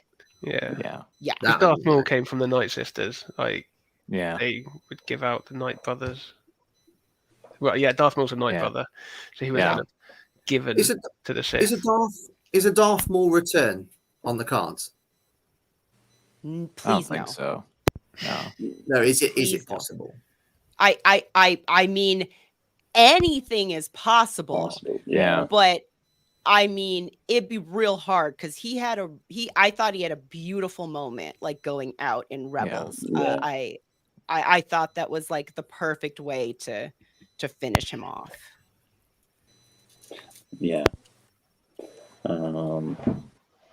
So okay, with that, for me, I think was similar to a few other comments. I think having had a bit of a discussion probably nudged up half a point or so. So probably a solid sort of 8. Again, it's the sort of thing. It was a fun ride episode, and it just whizzed by, and all of a sudden you hit the end credits. Like, no, that's not 40 minutes. I'm telling you, like 20. So, I think because we know what happened to the actor, I want the next episode to be Baylan heavy. I don't think that's going to happen. I think it'll be similar to the way Gina Carano's character, I think in, was it Mando season 2, where they just said, oh, yes, she's gone off to do something else. I have a fear that's probably what's going to happen with Baylan's character ultimately. Because I think, similar to Mboaya, doing creepy things with deceased actors, not really sure. I need to think about that a little bit more. But I hope that they, since they didn't know that he's dying, I hope that they have set him up for something big. Like, okay, he looks like the bad guy, but the goal was to have maybe Thrawn being season 2, the great threat and the great battle and fight is coming, the war. But Baylan turning around and now he has his enemy and he was meant to be the good guy. Joining forces, turning 180 degrees around with some force.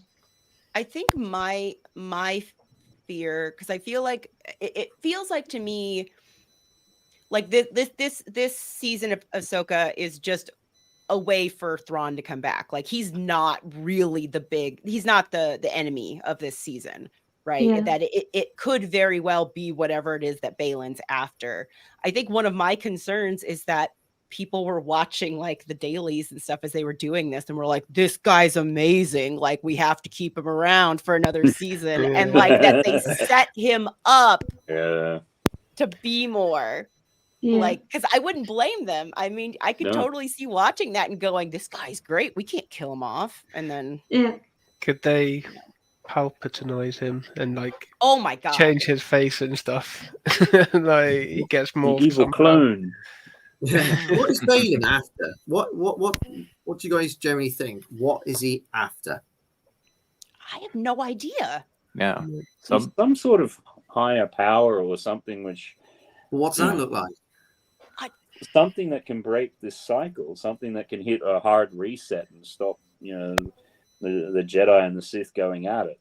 Like and if the great mothers are scared of it, it's not going to be something trivial. Because I really like his character. His character reminds me, and I've mentioned this before, I'm a huge fan of Knights of the Old Republic, which is a couple of games that came out 20 odd years ago. He reminds me of a character that was in the second one by the name of Darth Treya, who was sort of like, she wasn't she sort of like was on both sides, so like Jedi, then she was Sith, but she was either like, she had no allegiance to either of them. She was sort of like in the middle. It seems like his character is very similar to that one. You probably have never heard of the character, but it's his character reminds me of that. He's not Sith, but not Jedi. I think they've got enough now with other media and everything, whether canon, non-canon, that the Jedi being so dogmatic, that's problematic. The Sith being such the way that they are, that's problematic. There's a nice way of having these Baylan-style characters in there going, you guys are both idiots. So let's try something different. It's interesting because at the beginning I thought Baylan's goal was bring Thrawn back, have an enemy that everyone can rally after, that reunites. There will be destruction, but out of this war, a unity and a new world will arise, and that will be a new beginning. There must be first something bad happen for good to arise out of it. And now there is a secondary goal, because he didn't know where he's going to find Thrawn. That this, whatever he's after now, is a surprise to him, right? That can't be his original goal. No, I think because we had my take on it is in the earlier episodes when he's talking to Shin about the Jedi Temple and everything, where they'd have all these legends and stories, and it seemed to be indicating, look, they're embellished and there's shreds of truth in this, and I just need to use Morgan Elizabeth to get to wherever Thrawn is, because this is probably where all this stuff is originating from. And I think that's been his sort of thing, because it's almost like once he's gotten to that sort of planet, he's more interested in Perdea itself than, being Thrawn's lackey and all that. I mean, that's kind of just my take on it. But and because the whole out of chaos comes order, the chaos doesn't have to be from Thrawn. The chaos is going to be for everyone. The chaos that he wants doesn't care if it's. Yeah, but didn't he just find out with the map? His objective was way before he found the map and they figured out to what planet they went. I mean, with here's the thing, with like Jedi people, who knows what force ghost or weird premonition or some vision they had. I mean, like they could go with like a ton of those things. Who knows? So I have no idea. I love that. I love that I have no idea what he's trying to do or what side he's really on. Like, I don't know. Right. Would it be a possibility for you guys to recast him? No. No. He could work. makes the characters the thing. Like he makes it like his, just like I said, that like and King's Rule had mentioned this, like when Ahsoka goes off, like I was talking about, like there's like this wistfulness, this sort of smile. He's just got all this stuff playing on his face that you're just like, you are so complex. I have no idea what's going on in your head. Yeah, it reminds me, and I think we called this out earlier, of a Count Dooku type character. And I think those characters are made by the actors. And I think you've just hit upon this rare, you've got brilliant casting within a really interesting character. And I think, you know, I think we're all going to struggle if you recast him. It's sort of like the backlash, the unreal. Yeah, but think of Bond and Doctor Who. And also, you know, you had Harry Potter, you had the second Dumbledore who passed away today. He recasting. Okay, I couldn't tell. Possible. Yeah, I didn't know until like 2 years. I didn't even know until somebody. They looked the same to me. I saw your post, and it's like they were two different actors. Oh, okay. Well, yeah, Richard Harris was the first. Richard Harris was the Dumbledore in the first two, and then Michael Gambon, who passed away today, he was from 3 to 8. So recasting is possible. And I don't mean to be disrespectful, but do you think I think he's done an outstanding performance, you know, really, really good. But, you know, it's sad what's happened. Do you reckon there is really strong emotional ties because that this guy passed away shortly afterwards? You know, is it maybe because we got emotional connection with him now? You know, because I would be pissed. I would be angry if they recast him. I think it would be a disservice to him. Yeah. Oh yeah. Because Dumbledore, if you didn't recast Dumbledore, you can't have the films. Yeah. Different context. Yeah. But I think with Harry Potter, you already basically had, you know, the large chunk of the story had already been written with the character, whereas these are kind of a bit of toing and froing, and so like if you get an interesting character, we'll keep on continuing those stories maybe. And to Nicole's, what she was saying earlier, you know, in terms of, you know, Doctor Who or James Bond, those universes, particularly James Bond, they get reset with new actors, sort of thing.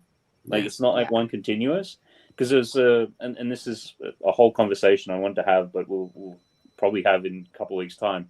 What if you did do a reset on Star Wars? In terms of a James Bond or something, like you have a certain time, okay, let's just kind of redo something. Like, you know, what does that look like? Does that work?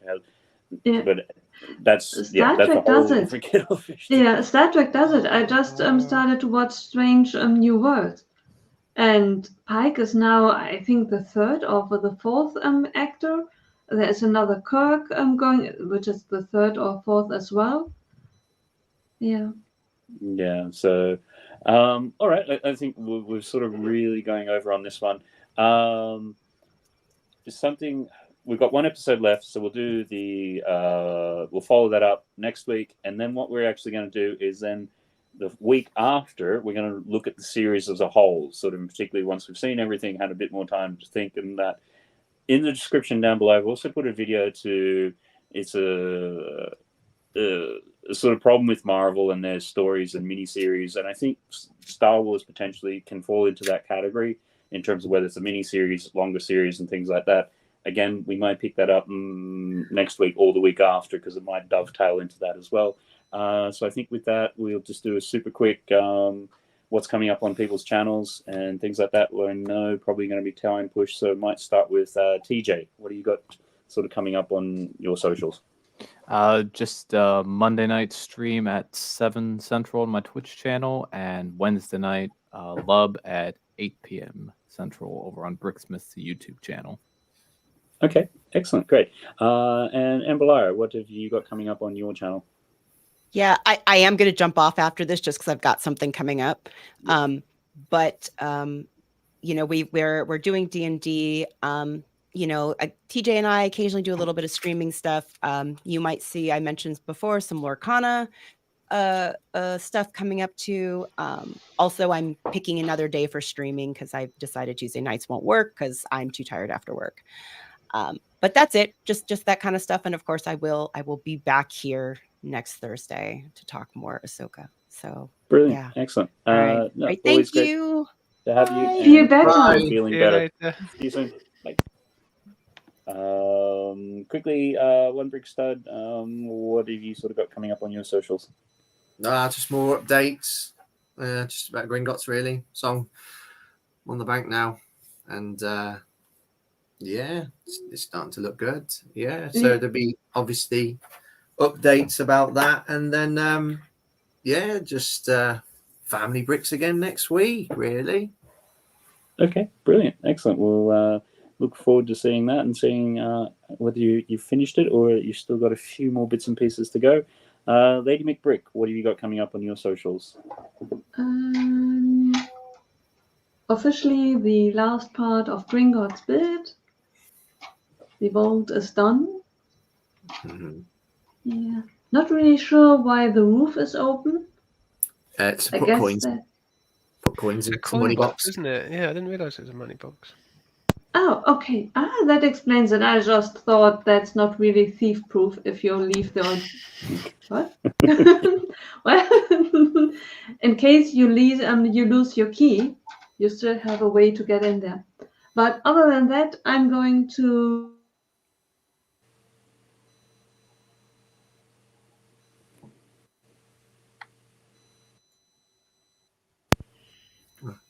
It's not just me, right? No. Yeah, no, I was having internet Okay. connection earlier. Probably because I was like, oh no, it's happening now. Nicole, I think you're frozen.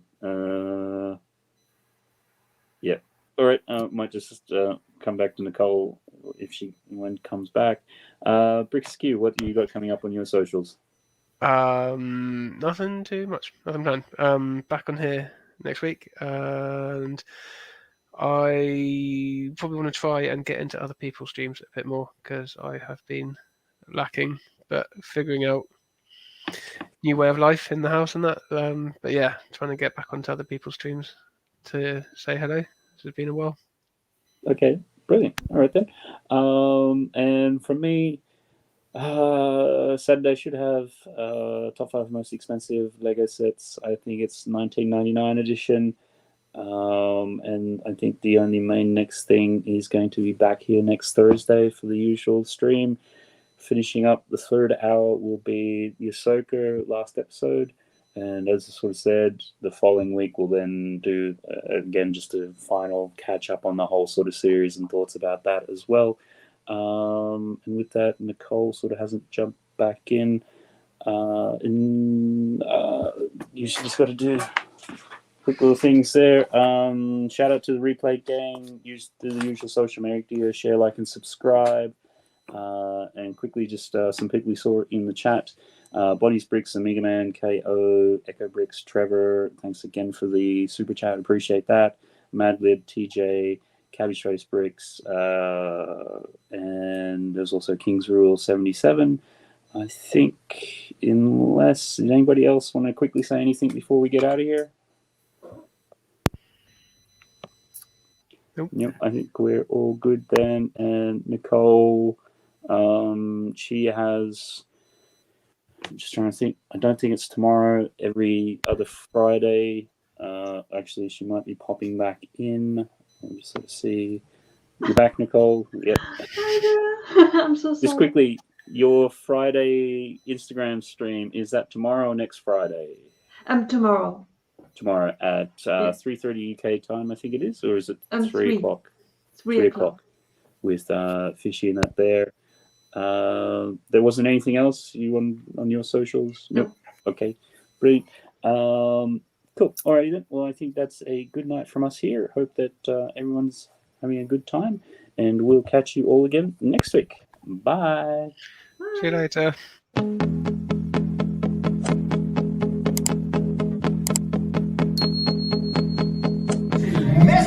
Mr. Bigger, det bliver super duper!